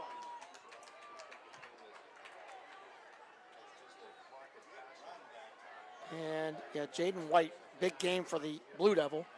Clock stopped for a moment. Second down and 2. Clock now runs. Phillips goes wide left, double tight ends for Hickory. Double backs on each side of Telez. Handoff, Morrison shakes a tackle, turns a quarter, 40, 35, 30, sideline, going, 10, 5, touchdown, Hickory, the speedy Kelvin Morrison into the end zone. Kelvin Morrison with the touchdown run of 39 yards, and Hickory cuts it to 20-13.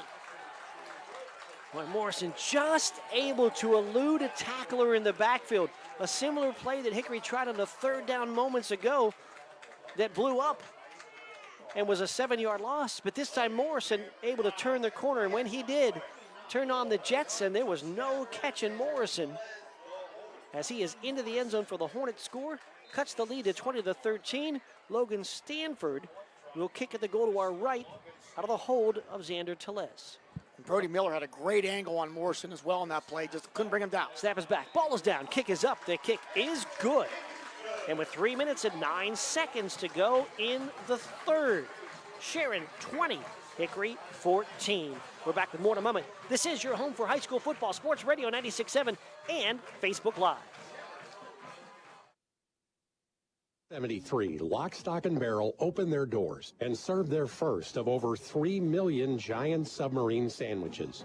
and they still serve 42 whole subs on 15-inch buns. Lock, Stock, and Barrel also has burgers, specialty sandwiches, wraps, gyros, salads, wings, and even breakfast. Lock, Stock, and Barrel is also a full-service deli. Party rings, meat and cheese trays, and cold veggie trays are all available. Open Tuesday through Saturday, closed Sundays and Mondays. The third quarter is brought to you by Warner's Homes and Improvements, making dreams come true since 1958. Hickory drive. 6 plays, 61 yards, 2 minutes and 14 seconds. And the big play was the fake punt by Bromley on 4th and 8. Extended the drive, and then Kelvin Morrison, 39-yard run, goes over 100 yards now rushing for the game at 113. And Hickory right back into it here, trailing just 20-14. So to kick it off is Stanford, White, Norris, and Hosey are back to return. Norris, the last time he was in this position, ran it back 84 yards for a score. And it is a high, long kickoff, and back to the 5-yard line for Norris, to the 10, to the 15, slips a man at the 20 and pulled down at about the 23-yard line. And there was a lot of Hornets here. I think one was Andrew Miller making that tackle. Robbie Maynard down there as well, and Hickory able to cover the dangerous Carmez Norris that time. Looks like this drive is officially going to start. We'll call it the 23-yard line, where Sharon will be looking to do something offensively now. Sharon scoring only on a kickoff return here and a recovered fumble since that first quarter big play, 67-yard touchdown pass, Englemore to Norris. There hasn't been a lot of Sharon offense since that big play, but they've been able to score twice on special teams. And you look at their stats, 130 total yards. They had 67 on that one play. Since then, 63 total yards, but they lead 20-14. And that's the stat that matters most. 2 receivers left, hand to Friday. Friday up the middle, bangs into the offensive line, pushes the pile out to the 26-yard line. 2 or 3 on the play. Luke Lewis with the big tackle there. And really a touchdown energizing the Hickory sidelines, no question about it. As we are down under 3 minutes to go here in this third quarter. By the way, our 50-50 loss tonight.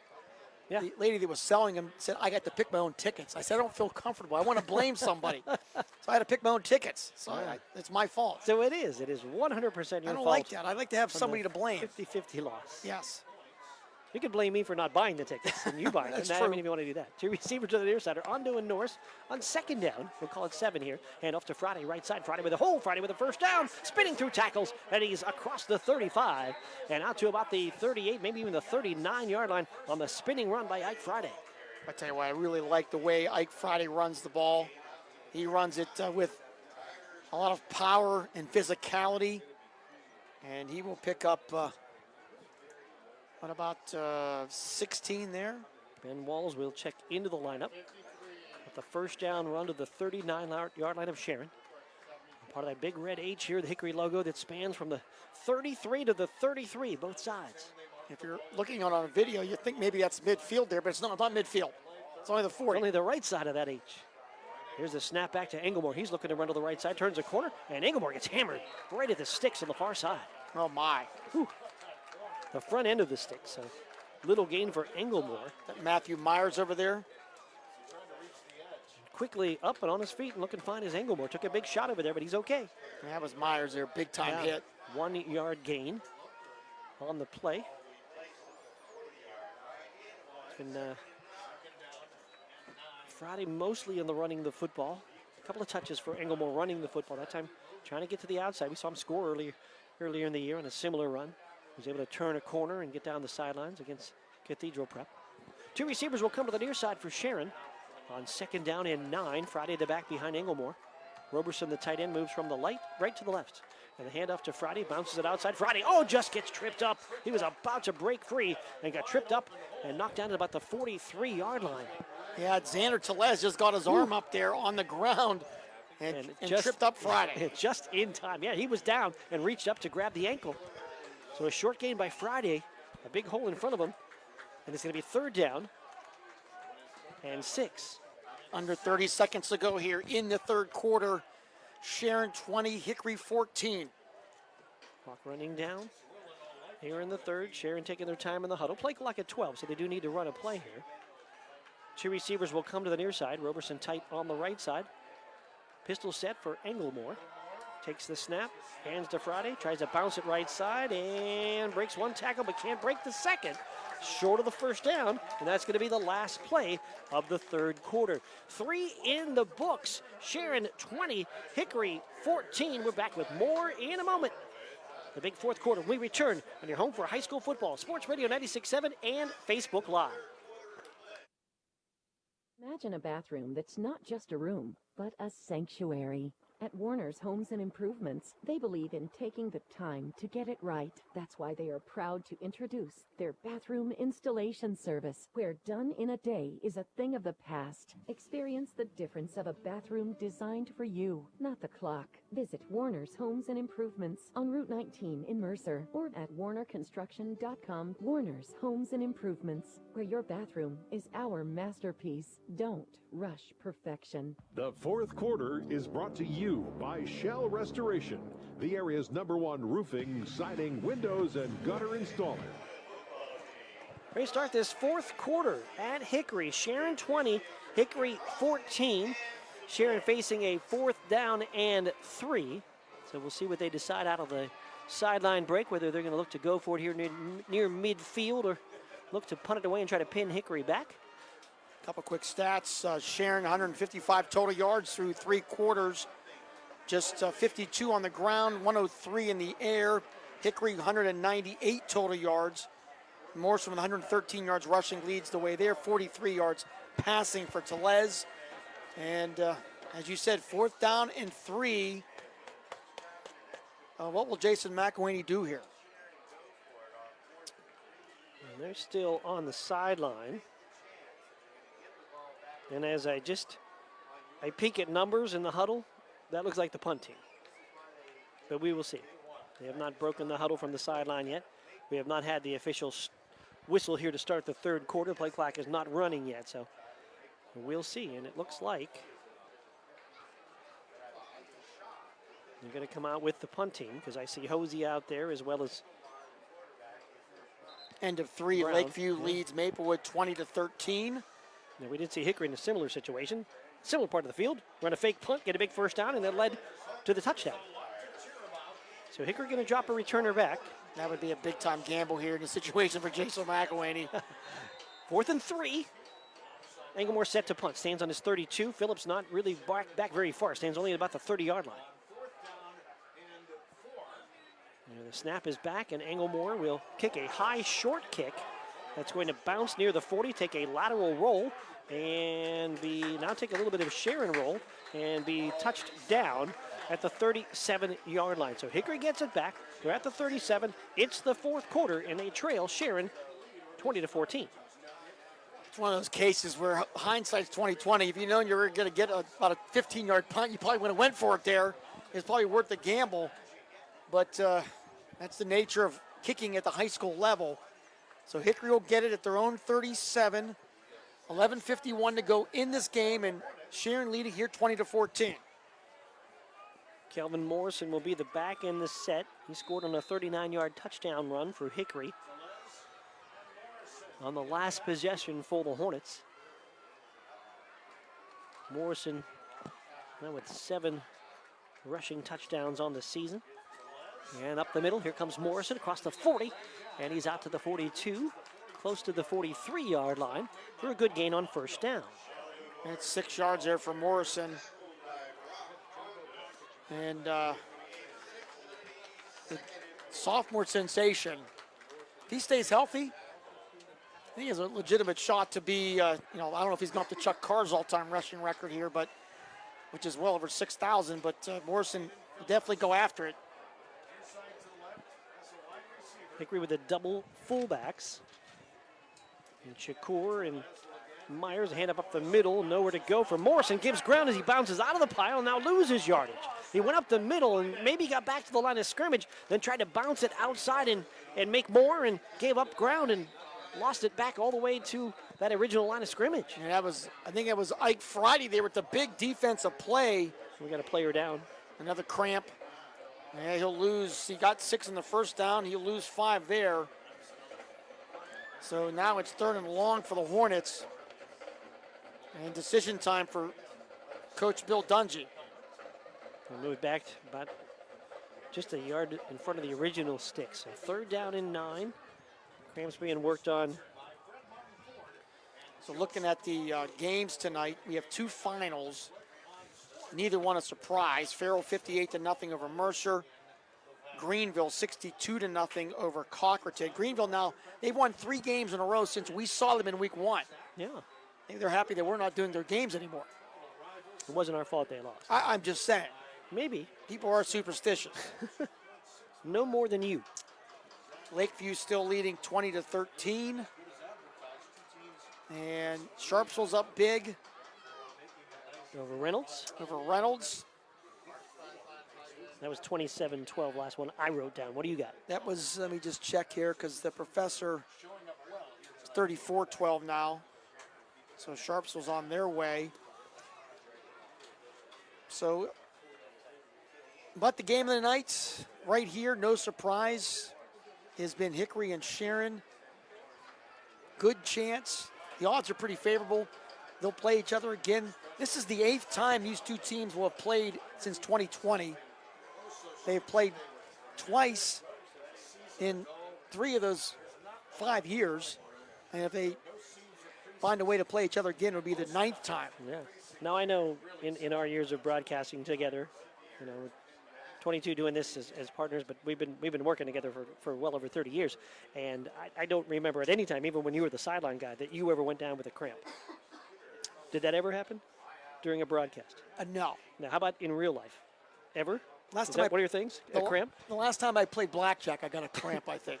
From dealing, or now you're No, dealing? I was playing. I just didn't drink a lot of water all day. All right, because I'm thinking that here, I want to ask you a serious question, because I haven't really not having many cramps in my life, but they go out there with a massage gun. Is that a good or bad, or is that going to just hurt like crazy?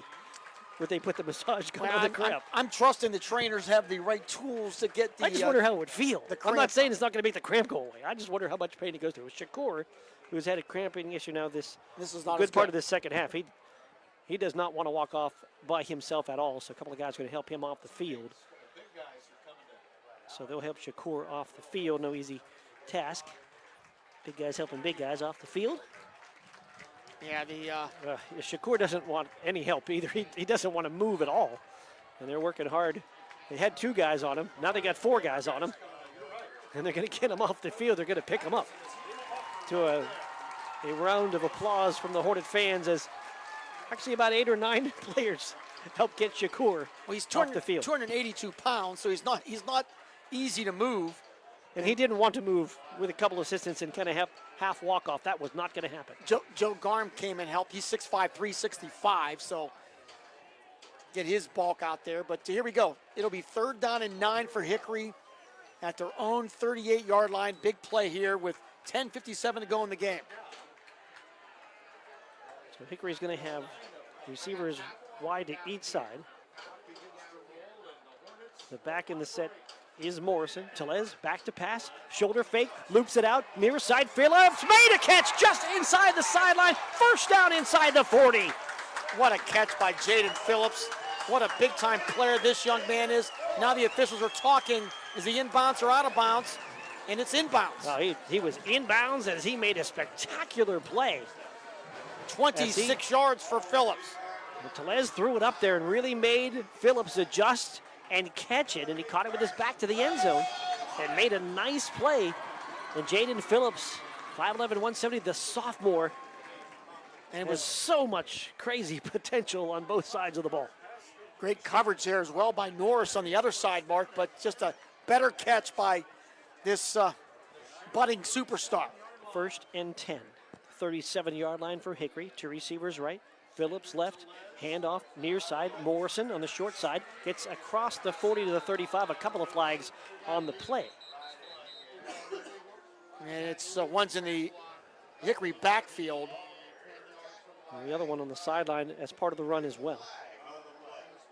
So we've got 2 flags. We'll see if we get the same thing. Rick Witten is the official tonight, the referee, the white hat. It's a personal foul.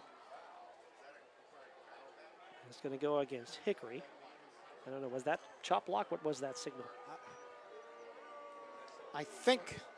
No, it wasn't the chop, I don't think. I'm not sure what that one was. Put the arms out to both sides like the chicken dance. I'm not sure what that one is. But that is the penalty, and it will go against Hickory, and we will go back from the line of scrimmage, I believe. We'll take the official on the near side. Our line judge is set to step it back. Tom Davis here on the near side. And he's ready to mark back from the line of scrimmage. It's a illegal blindside block. That's what it was. Okay. Thank you for looking that up.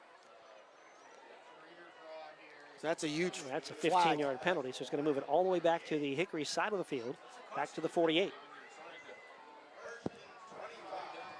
So 1st and 25 here for Hickory, back inside their own territory. 10:39 to go in this fourth quarter. Sharon leading Hickory 20-14. First down in forever for the Hornets. A snap to Tellez, and he's going to keep it up the middle, 50-yard line, and dives down near the 46. Close to the 45. We'll see where he gets the knee down. And it will be second down and long. Second down and about 20 now for the Got Hickory about Hornets. 6 there. After you described it as some type of chicken dance, I had to go dig in and get the exact call. So I didn't say it was a chicken. I was like, you know, arms to the side. You remember the chicken dance back from the Bavarian Fun Fest days? Are you not a chicken dancer? You knew exactly what to look for, though. I have more cramps in my life than chicken dances, I can tell you that. 2 receivers right, 1 left. And third down and long. Back to pass. Tellez looking, loading, going long. Bromley's out there. Can't get it, just over his head. And ball hits at about the 10, about 2 yards beyond the wide open Bromley on the near side numbers. It's now third down. That was second down after the penalty. But yeah, Bromley looked like he had his man beat. And boy, just off by a gnat's eyelash. The chain gang far side had 3 up. It'll stay at 3. Still third. It is now third down, as you mentioned. But they had an open play there just beyond the reach. Bromley unable to get it. And Hickory will load 3 receivers to the right side as Maynor is there as well. Borwitz is the receiver to the near side. Shotgun on third and about 20 here for Hickory. Tellez with a play clock at 3. Takes the snap with a play clock at 1. It's a quarterback draw. Up the middle. Tellez fakes out. Goes right. Kicks it up the middle. Big hit by Lampkins. Got about the 32. But sets up a 4th down and medium here for Hickory. And I think that was Hickory's going to go for it on 4th down. They knew that. And they wanted to get a play that could get maybe half that distance back. 4th and 20. And now it's 3rd and 20. Now it's 4th and about 8. Yes, they got more than half of it back on that play. Clock is down to 9:49 to go in this game. It's a 20-14 Sharon lead over Hickory. Hickory now facing 4th down from the Sharon 33-yard line. Phillips will go wide to the right. Play of the game right now for the Hickory Hornets. Borwitz will be to the near side. Flickinger tight on the left side. Power pistol, low snap. Tellez will grab it, spin to his left, in trouble, gonna get hit and go down. Snap was low, never really got to get into the play he wanted to was Tellez. It'll be ripped down back to the 40 at the 36-yard line. A 4th down turnover on downs. And the Sharon Tiger defense bending but not breaking again. Brody Miller in there at the end. And Sharon will take over at their own 35 with 9:24 to go in this game. And Sharon leading 20-14. Big play by the Sharon defense. And a timeout in the action. So we'll take an immediate timeout with 9 minutes and 24 seconds to go on the 4th. Sharon 20, Hickory 14 on your home for high school football. Sports Radio 96.7 and Facebook Live.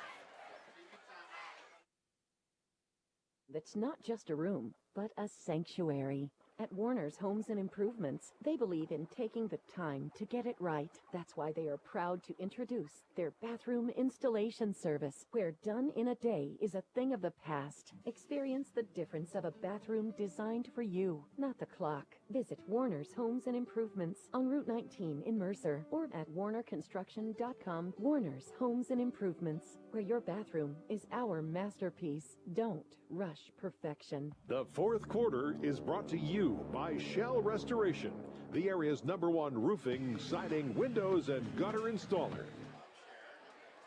Mark Slazak, Bob Greenberg, back with you. Hickory High School. Art Shannon at the studio. Lee Gross on Facebook Live camera tonight. And Sharon scored first on a 67-yard touchdown pass. Nathan Engelmore to Carmez Norris. Jaden Phillips from Xander Telez, 33 yards. Got Hickory back in the game, tied it at 7. Sharon scored on a fumbled punt snap by Hickory in the end zone to make it 13-7 at the half. Sharon opened the second half with an 84-yard kickoff return by Carmez Norris to make it 20-7. And then Kelvin Morrison with a 39-yard run in the third quarter cut the lead to 20-14. But now it's Sharon football back, leading by 6, 9:24 to go. Sharon ball at their own 35. And Sharon with just 52 yards rushing here tonight on 16 carries. Can they get a couple first downs here? And they would love to be able to run the football here. Perks will go wide to the right. And a pop pass over the middle, incomplete to a wide open Roberson. There was not a red jersey within 8 yards of him. Oh my goodness. Oh my goodness. You're right. Wow, he was absolutely wide open. That's a touchdown. There's nobody catching Bryson Roberson. They went double tight end set. They split Perks out wide to the right and then went the quick pop pass to the tight end off the right in Roberson. He went right up the numbers, and that was a play that just didn't end up being made. And you just the idea of when you have those opportunities. That's the second time Sharon's kind of had a wide open play that they could not connect on, but instead it's 2nd down and 10. I tell you what, if Hickory comes back to win this game, that'll be a play they'll be thinking about long into the weekend. 2 receivers left, 1 right, handoff up the middle. Like Friday with a big hole to the 40 and bangs out near the first down marker. Looks like he's going to have the first down out to the 46. Yeah, 10-yard run for Ike Friday and a big first down for the Sharon Tigers. As the clock now can stop for the first down, but down to 9:14 to go in this game. And Hickory ran a play earlier in the game with the tight end Evans and had him wide open. Sharon ran a play with the tight end Roberson, had him wide open. So great design by the offensive staff for both teams. Played them, called the plays at the perfect time, and execution just didn't happen at that moment. But a big run there by Friday sets up first down for Sharon. They're at their own 46-yard line. Moving left to right with the white jerseys, black helmets and pants. First down and 10. Snap to Engelmore. And he'll hand to Friday. Friday outside and gets tripped up. Try to get outside of the numbers, and big defensive play coming up out there to make the stop. That was Dungy from the rover spot to knock down Friday at the 49. Yeah, it looked like Friday had a lot of room there, but Dungy, the freshman, a great open field tackle. So 2nd and 7 now as the clock continues to wind. Hickory has, as we had mentioned, they have burned 2 timeouts. Those could be costly here in this game. Here's that similar set that they had when they tried the pop pass to Roberson. They put Perks out wide on the right, 2 receivers left. Roberson tight it right in. 2nd down. Snap to Engelmore. And hand to Friday. And Friday with a good run over the left side. Friday gets down near the 45-yard line and be just short of the first down. They need the 44 for the first down. And I think they're going to put it at the 45. See where they put this ball down and see how close they actually are to this first down. The Sharon offensive line really doing a good job now. The ball right at the 45. They need 1 yard. Houston and Dye and Bullock, and now what? Another player down. Another player down. And it's the same player, Shakur again, who got back into the lineup, but this will be the 3rd time that Shakur will suffer from the cramps. We'll take a timeout with the injury timeout. Back with more in a moment with 7 minutes and 36 seconds to go here in the 4th quarter. It's 20-14, Sharon leading Hickory on your home for high school football, Sports Radio 96.7 and Facebook Live. Shell Restoration, may I help you? Hello? Oh, I was waiting for the beep. Or the part that tells me what button to press? Nope, I'm a real person. Great. I've been leaving messages all day to try and compare prices on my roof. Well, we can have one of our project managers call you to set up an appointment within an hour and be at your house for an estimate within 24 hours. Wow, that's service. Well, that's what we specialize in. Shell Restoration, the area's #1 roofing, siding, windows, and gutter installer. Call today for a free estimate, 800-663-8103, or look for @Shell Restoration on Facebook. I'm hungry. Well, I know just the place to go. They got what I like? Oh, yeah. Win. Wait, what about drinks? Well, it's a bar and grill, so yeah, you're covered. Win-win. Speaking of win, they've got gaming too, so you can Win. Come sit down for a great meal, a great drink, a great time, or all three. Vay's Pub and Grill has just what you want. So come by for good eats, cold drinks, and the latest ways to win. Vay's Pub and Grill, East State Street, Hermitage. The fourth quarter is brought to you by Shell Restoration, the area's #1 roofing, siding, windows, and gutter installer. All right, so Shakur with the cramps, this time able to get off the field under his own power. And Hickory Hornets and the Sharon Tigers matched up here in a good one tonight. Sharon 20, Hickory 14. Sharon Tigers facing 3rd down and 1. Ball to Hickory's side of the field. At the 45, they need the 44 for the first down. Got a pretty good series here for Ike Friday running the football. Yeah, and that's been huge. He's had runs of 10 and 6 on this drive. And Sharon obviously would like to drive it down to score and put this game away. They have nothing else, get a couple first downs and take a lot of time off the clock and make Hickory drive, 80 or 90 yards to try to win it. Perks will go out wide to the right, tight to the right end is Roberson. Two receivers are to the left side. Englemore. Now what? We have whistles here. After a long TV timeout, we have a whistle. I think they wanted the officials to start the clock because the clock should be running at this point after an injury timeout. Correct. Right? I think that's what they wanted. Sharon coaches were all waving the arms like start the clock kind of motion. And now they will. 3rd down and a yard for Sharon. Two receivers left, one to the right. Englemore, the shotgun, has Friday behind him. Taking a lot of time on the play clock as it's down to 11. Englemore takes the snap, hands to Friday, up the middle, first down.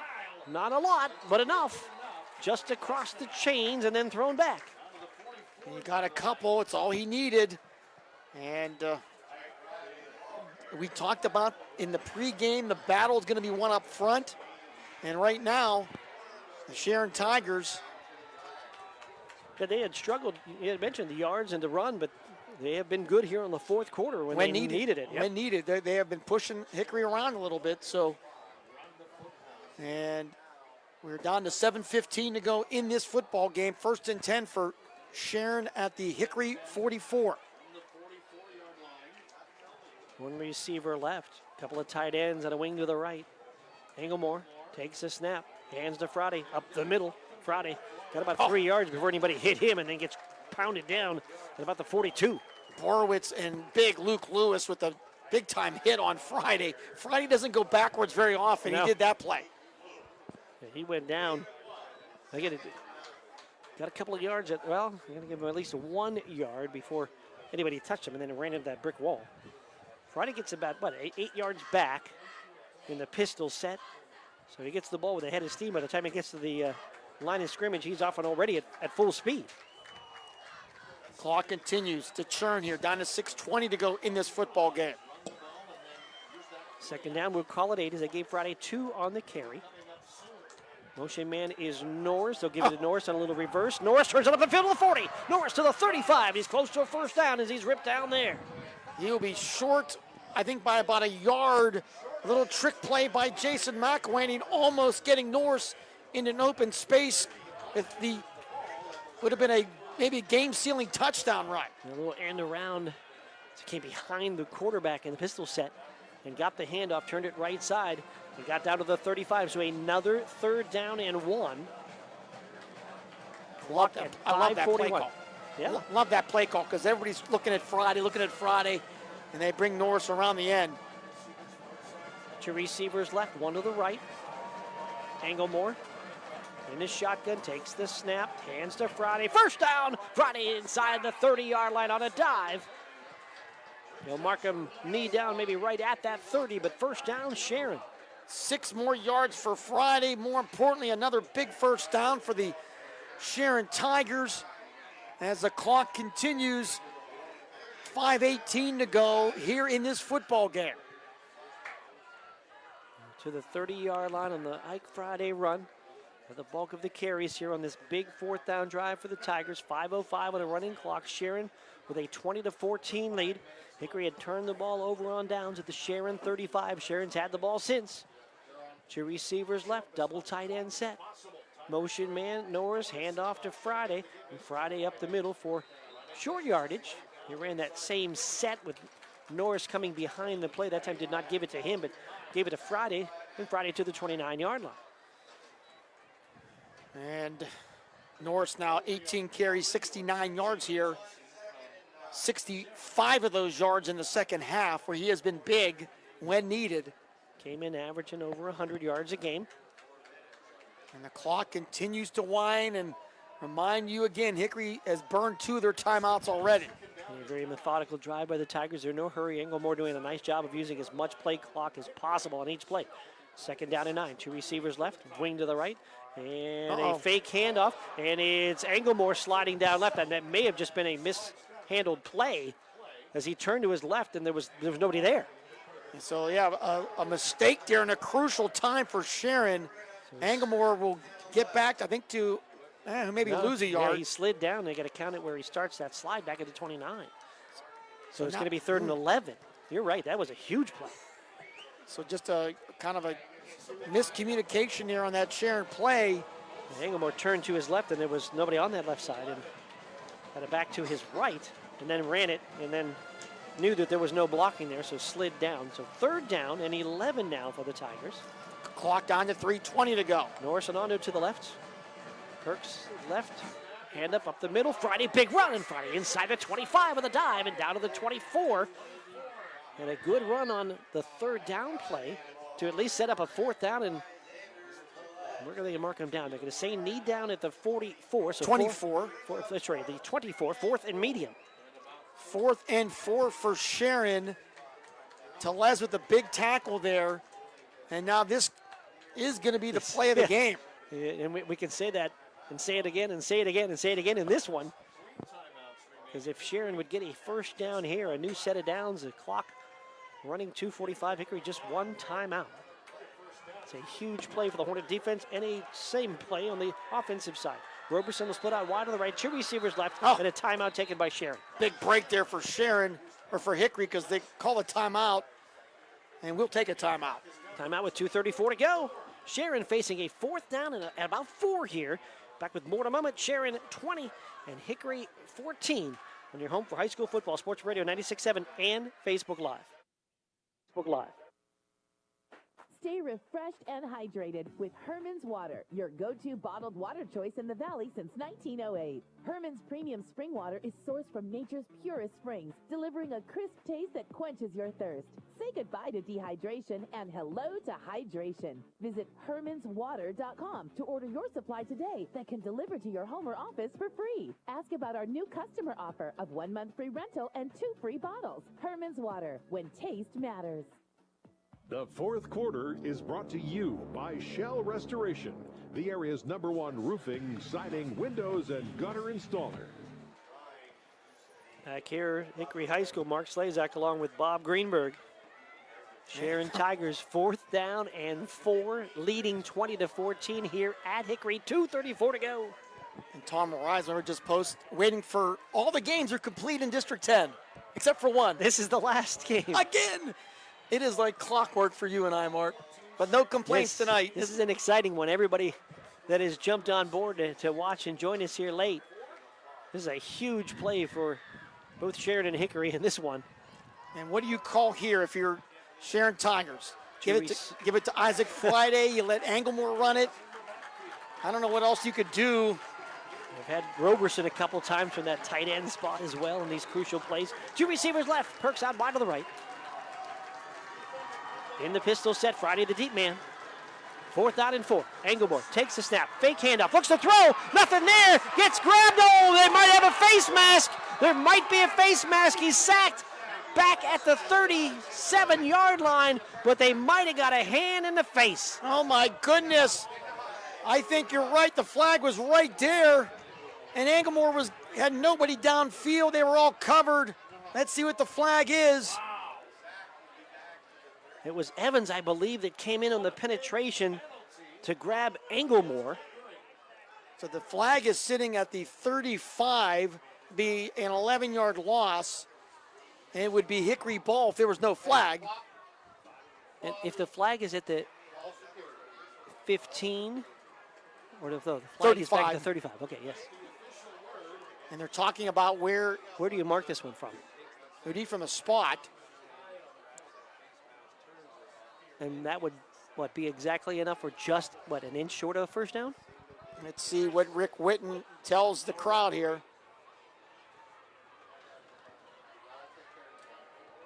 There's a hold. Holding against Hickory is declined. Then a personal foul, face mask. Against Hickory is accepted. And that's enough for a first down. Oh my goodness. The flag and the face mask, personal foul.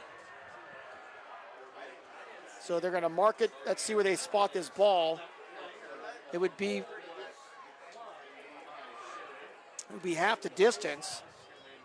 Move the ball all the way from the line of scrimmage, which was a 24. Yep. So it would be half the distance down to the 12. Clock runs. 1st and 10 now for Sharon as they have entered the McCandless, Ford, Mercer, and Meadville red zone. There's a turn and a handoff to Friday, and Friday pushes his way near the 10. Oh, how about that? So Hickory had the defense they wanted. They had the big play on the sack, but on the play, hand into the face mask of the quarterback, Englemore, and Sharon gets first down via the penalty with just 2 minutes to go now on the clock. How about this drive now? 14 plays. It's been over 7.5 minutes. Sharon started at their own 35-yard line. And after Hickory turned it over on downs at that point. And Hickory right now, they're saving their last timeout. Play clock is down to 8. Sharon breaks the huddle with not much time. I don't know if they get a play off here. They're not. They're going to have to call timeout. They're not going to want to waste yardage there. They did take a timeout, so tough break there for the Tigers. Gives Hickory a late advantage there on the timeout taken when the play clock runs out. So we'll take the break with the timeout. 1:30 to go. 20-14. Sharon on top of Hickory on your home for high school football, Sports Radio 96.7 and Facebook Live. Stay refreshed and hydrated with Herman's Water, your go-to bottled water choice in the Valley since 1908. Herman's premium spring water is sourced from nature's purest springs, delivering a crisp taste that quenches your thirst. Say goodbye to dehydration and hello to hydration. Visit hermanswater.com to order your supply today that can deliver to your home or office for free. Ask about our new customer offer of 1 month free rental and 2 free bottles. Herman's Water, when taste matters. The fourth quarter is brought to you by Shell Restoration, the area's #1 roofing, siding, windows, and gutter installer. So the Sharon Tigers with a 6-point edge, 20-14, 1:30 to go. And they have the ball now, 2nd and 10 from the Hickory 12-yard line. Sharon and Hickory both with 1 timeout left. Yeah, what a game here tonight between the two longtime rivals. Pistol set. Roberson more of a fullback in this set. Hand to Friday, and Friday bangs into a man and then pulled down. Hickory trying to get the ball out of there, but Friday with both arms wrapped around it. And that's where Hickory will now use their last timeout on the run, and we'll just keep it here. So there's 1:21 on the clock. If Sharon runs the play here, they could run it down to about 45 or 50 seconds in that ballpark? Another 40 seconds left. And then they could decide, do they want to try to kick a field goal to go up 9? could then potentially salt the game away there. Yeah, and the ball's in the middle of the field. And it would only be about a 30-yarder. We've seen Cannon attempt one earlier, did not make it early in the season. But we've seen him kickoffs. He seems to have plenty of leg and extra points. So it's a possibility if you want to try that. But there's one more big play here first. But whatever time this play takes, plus the play clock, if they want to let it run all the way down, they can run it down and take a timeout and then try a kick, or they can run it down and take a 5-yard penalty, but run one more play. I would be nervous about kicking in this situation. I think worst case scenario, Hickory gets the ball at their 10. They got to go 90 yards on this defense. I think if you're Jason McElhaney, I think a fluke play and a kick could go wrong. I like my chances with this Sharon defense the way they played here tonight. They can use again the time on this play plus the play clock, and then one more play until that play is dead. That time used as well. If you want to run around on 4th down, you could do something like that. And there are options here, at least clockwise, and decisions for Jason McElhaney and for Bill Dungy as well. So it's a 3rd and 10, 1:21 to go. Ball sitting at about the 12-yard line here. They need to get to the 2 for a first down. Ball right more so at the 13, so 11 yards away, 3rd and 11. Engelmore takes the snap, rolls to his right, looks, still rolling right, looks, and slides down. Did he get out of bounds? And they did. He's out of bounds. He tried to slide down just inside the boundary, oh my goodness, but went out of bounds. You can't go out of bounds. So the clock stopped at 1:15. Cannot go out of bounds. I think Engelmore realized that, then he was in no man's land, and by the time he slid, he was out of bounds. So the ball's at the 15. It's 4th down. And what's Sharon going to do here? 17th play of the drive. It's lasted over 8 minutes. They're going to bring Hughes into the game as another wideout. At this point, Sharon might as well try for the touchdown and try to win it here. Perks will check out. It'll be 4th down from the 15-yard line, so 4th down and 13, and the play clock just ran out. So delay of game. And will Sharon use that? They do use their last timeout. So they let the play clock run down. And they had to use it there with the clock not running. The clock was still at 1:15. It was the play clock that was running, so they're taking the timeout here. And at this point, at the change of possession, the clock stops. So Sharon either gets a first down, a touchdown, or Hickory will get the ball back. As soon as the play is over, if they don't get the first down or the score, the clock stops. Hickory, no timeouts left. We will have just a programming note, we will have a very short post-game show. It's closing in on 10 o'clock, just to let our crew back at the studio. I'm sure a lot to talk about tonight. It does take those guys a long time to warm up their voices as well. So they'll need to do that and start their warm-up exercises. So guys, get that going back there. So we will have a shorter post-game show, get you as much Warner's 5th quarter show as possible. So timeout, and we're just keeping it here during the timeout. So here's our situation. Sharon 20, Hickory 14, 1:15 to go on the clock. Not great management of the clock in the last few plays for Sharon. They could have used a little bit more time, but the Tigers not thinking about a field goal here. They'll leave the offense out here, and a big 4th down play, and if they score here or get a first down, nobody cares about how the time was managed. And at this point, you also got to be somewhat conservative here. You don't want to throw anything out for grabs and get picked off. 3 receivers left. On to the 1 receiver to the right. Back to pass. Engelmore pressure coming. Hit as he throws. Ball up, and it's a jump ball. It's knocked away. Phillips had great position to maybe pick it off, but Hughes reached around him to knock the ball away. There's a player down. It's Engelmore, I think. He was hit just as he threw the football. And that was Kelvin Morrison with a huge hit. So Engelmore is down. That's a big hit on Engelmore. Clean hit by Morrison. And a turnover on downs. Hickory ball at the 15-yard line. So Sharon will go, I have it 17 plays. They go 55 yards, 8 minutes and 15 seconds. Engelmore is up. Looks like he's going to be okay, which is good news. But they cannot run the clock out. They cannot score again. So Hickory will get the ball back at their own 15-yard line. And no timeouts, but a chance. with 1:09 to go. A touchdown will tie it. Extra point will win it for Hickory. Oh, my goodness. So Maynard and Phillips will go to the right side. Actually, it's Phillips to the near side. It's a receiver. It is Phillips to the right side. It's a shotgun for Tellez. 1st and 10. Tellez rolls to his right. Looks, fires, caught. Phillips, 20. Makes a man miss. 25 and out of bounds. Got a first down near the 30-yard line. Boy, Jaden Phillips, that first step, he is so quick. Looked like he was going to be brought down, and he will pick up 15 yards out to the 30. Goes out of bounds with 1:02 to go. So that stops the clock for Hickory with 1:02. Actually, back to the 28. The 28-yard line is where they'll go.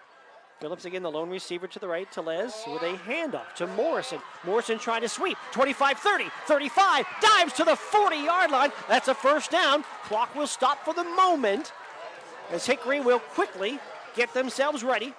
Ben Walls grabs the football, quickly gets it to the official. And there's a Sharon player who's injured, so that's going to stop the clock. And Hickory saw they had basically like a prevent out there, and they handed the ball off with no timeouts, hoping that Morrison would get the first down, which they did to stop the clock. Now the clock is running. The ball at the 40-yard line. We're 53 seconds and running. Hosey went off injured. 2 receivers to the right in Phillips and Maynard. 1 receiver left. Shotgun for Tellez. Back to pass. Looking, loading, middle pass. Caught! Another catch for Phillips down to the 44. First down. Momentarily stops the clock. Hickory quickly gets the ball to the official. Looks to the sideline for the call. The clock at 40 seconds. Hickory trails by 6. Hickory needs to clock this here. I think maybe to spike it, but maybe not. Tellez takes the snap, back to pass, looking over the middle. He's going to run. He's to the 40, and he's down short of the first down, near the 35. No, they give him the spot. I think they gave him the first down. Oh, they did stop the clock, so they gave him cross the 35, and then you got an injured Tiger. And the injured, that's Bryson Roberson. He's just slow to get up as Roberson. But the injury should stop the clock here, correct? Injury timeout? Yep, for a moment. And they stopped it last time until Hosey got off the field. So Roberson. 28 seconds to go here. Hickory down to the 35 of Sharon. It's a huge defender that comes off the field for the Tigers as well. Roberson really hurting. He didn't even get off the field as he's on the sideline. Now off the field. The clock will run down to 25 seconds.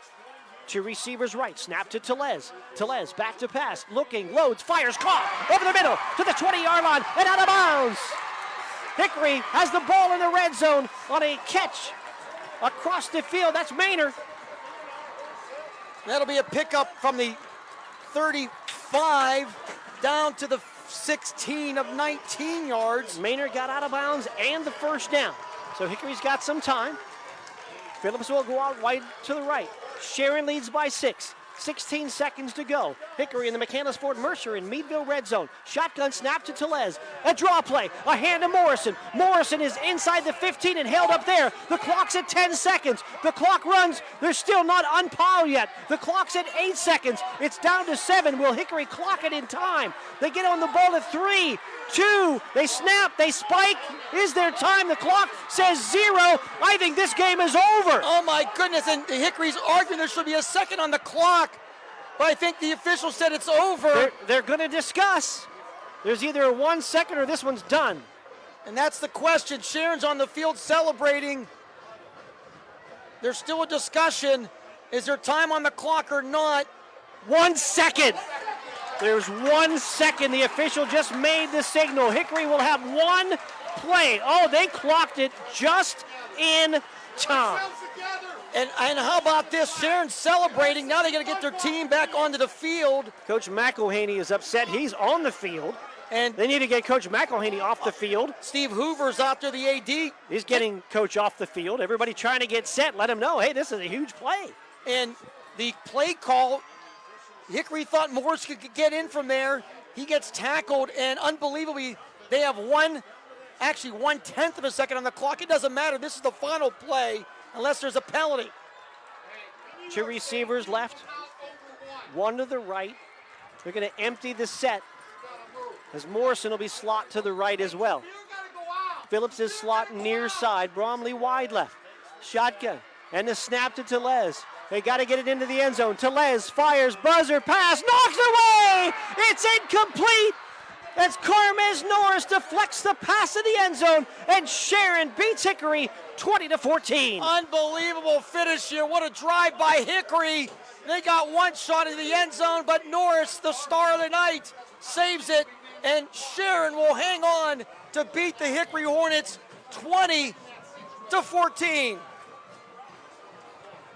Boy, what a last drive by the Hornets to get them into a position to have a play into the end zone. Couple of Sharon players down on the field after this play with cramps as they gave it their all, as both teams playing to the last tenth of a second in this one, and Sharon with a win by a score of 20-14. Hickory on that last drive, they went 8 plays.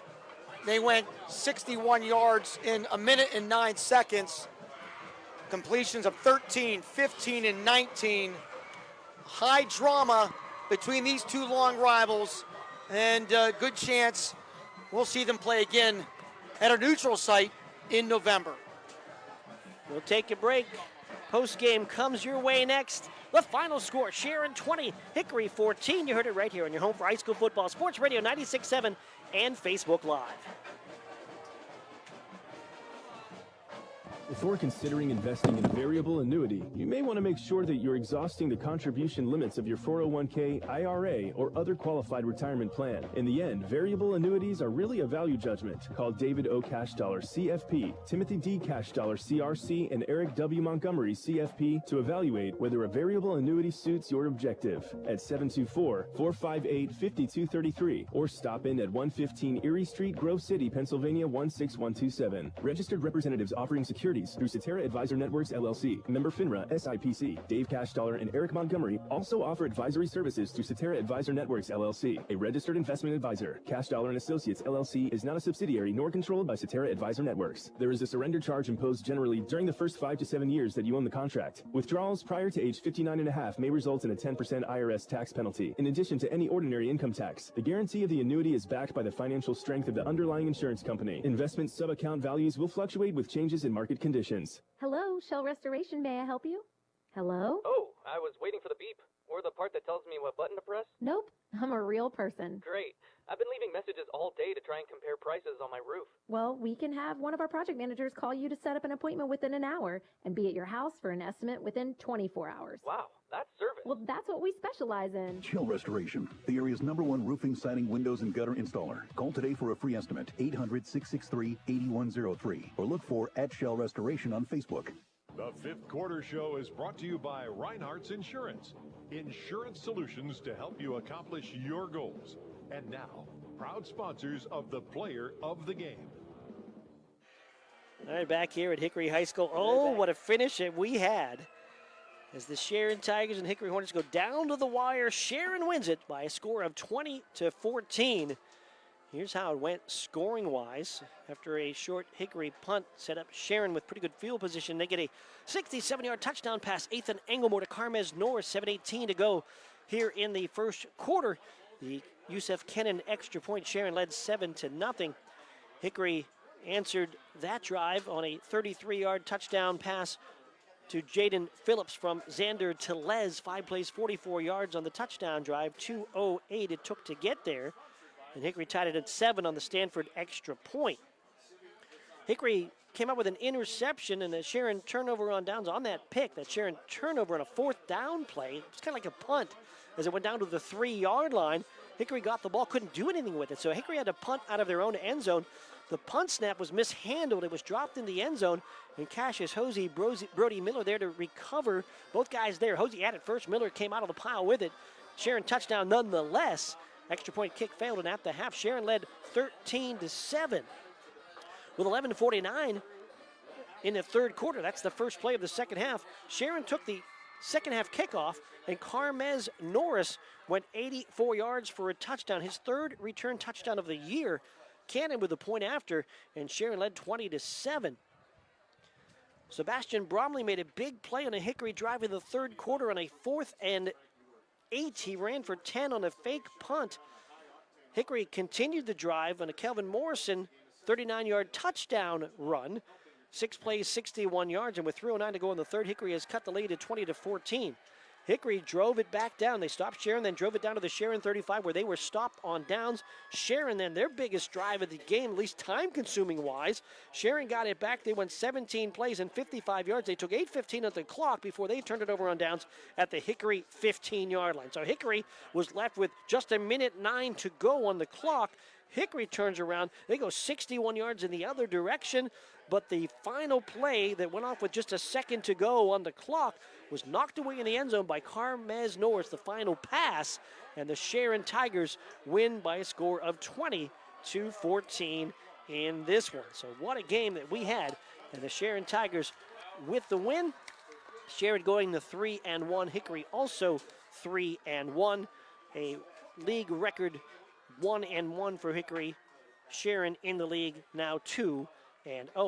Time now to present the Reinhardt's Insurance Player of the Game Award. That's going to go to Carmez Norris of Sharon. Carmez with a couple of touchdowns in this one. He had the touchdown reception of 67 yards. He had the kickoff return of 84 yards and the big defensive knockaway on the final play of the game as well. In conjunction with Sports Radio 96.7, Reinhardt's Insurance honors Carmez Norris as the player of the game. He'll get a T-shirt and 2 J's and a B's in Hermitage and money placed in the scholarship fund in his name as well. At the end of the sports season, we'll have an area athlete to be the Reinhardt's Insurance Student Athlete Scholarship winner. For more details, go online, sportsradio967.com. Congratulations, Carmez Norris of Sharon, the Reinhardt's Insurance Player of the Game. Reinhardt's Insurance Player of the Game is powered by Landmark Information Services, the place for all your website and social media design needs. A couple of Sharon stats to throw at you Friday. Rushing-wise, 76 yards. Engleworth, 103 in the air. On the Hickory side, Calvin Morrison ran for 129. Phillips had catches 5 for 89. Telez with 116 yards passing in this one. We're going to give out our lock, stock, and barrel play of the game, and then we're going to send it back to the crew for the Reinhardt's Insurance fifth quarter show. So, guys, you're coming up next. If you want to hear Bob's interviews with coaches, those will come on social media a little bit later. And we want to get it back to the guys. It's already a little bit after 10 o'clock, so we want to get it to them. So watch social media for post-game interviews. And we're going to give the lock, stock, and barrel play of the game. That's going to go to Carmez Norris, the play to start the second half. The 84-yard kickoff return, his third return touchdown of the year for Norris. And with 11:49, just that first play of the second half, it gave Sharon a 27 lead. That was enough to win it. So Carmez Norris is going to get our play of the game, lock, stock, and barrel. And Sports Radio 96.7, proud to honor Carmez. As money placed into the fund now in Carmez Norris' name at the end of the season, we'll have a play of the year from the top plays. And the football program will get a cash donation from Lock, Stock, and Barrel. See the list, listen to the audio of all the plays. You can also check them out on Monday night. At the end of the Pick Sports Line, we have those plays of the game as well, but you can find them all at sportsradio967.com and on social media as well. Congratulations, Carmez Norris. The 84-yard kickoff return to start the second half, which gave Sharon a 27 lead, is the Lock, Stock, and Barrel play of the game. Lock, Stock, and Barrel play of the game powered by Landmark Information Services, the place for all your website and social media design needs. Well, we'd like to thank the sponsors and all the helpful people here at Hickory High School. Terry Chernisky, Dan Bell, Chris Gill, and the crew. Cameraman Lee Gross on the Facebook live feed. And back at the station, Art Shannon spinning the dials. It's a Friday, so that means the Warner Home and Improvements fifth quarter scoreboard show comes up next. Aaron Byro, Darren Steele, and Art Shannon running down scores, talking about the games, taking your calls until 11 o'clock on News Talk 790 and Sports Radio 96.7. For Sales Director, Sports Director, Colorman, and Broadcast Partner Bob Greenberg, I'm Mark Slazak saying thanks to you for listening. The final score here from Hickory was Sharon 20 and Hickory 14. And this has been High School Football on Sports Radio 96.7. You have a good night. To high school sports on the Cumulus Sports Network. Tonight's game has been brought to you by Bill McCandless Ford in Mercer and Meadville. The Reinhardt's Agency. It's not the insurance they sell, it's the service that makes them better. Mancino's Driving School, where safe driving starts. Lock, Stock, and Barrel. Serving giant subs since 1973. Cash Dollar and Associates, where they have the client and only the client in mind.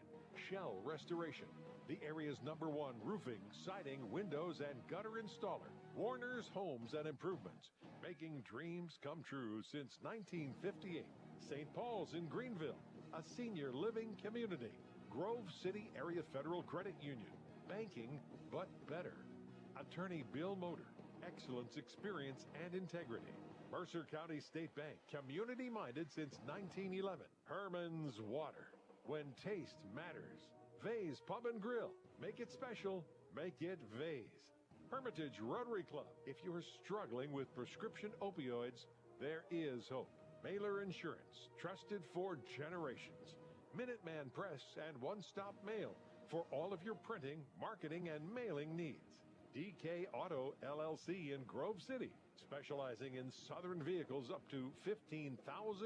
The Valvoline Express Care and Car Wash of Grove City is the area's only stay-in-your-car quick lube. We're locally owned and nationally known.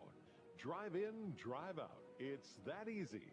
The Valvoline Express Care and Car Wash of Grove City. Please thank this great group of sponsors for supporting all of our high school sports broadcasts all season long. Don't go anywhere. It's time for the Warner's Homes and Improvements 5th Quarter Scoreboard Show, right here on the Cumulus Sports Network.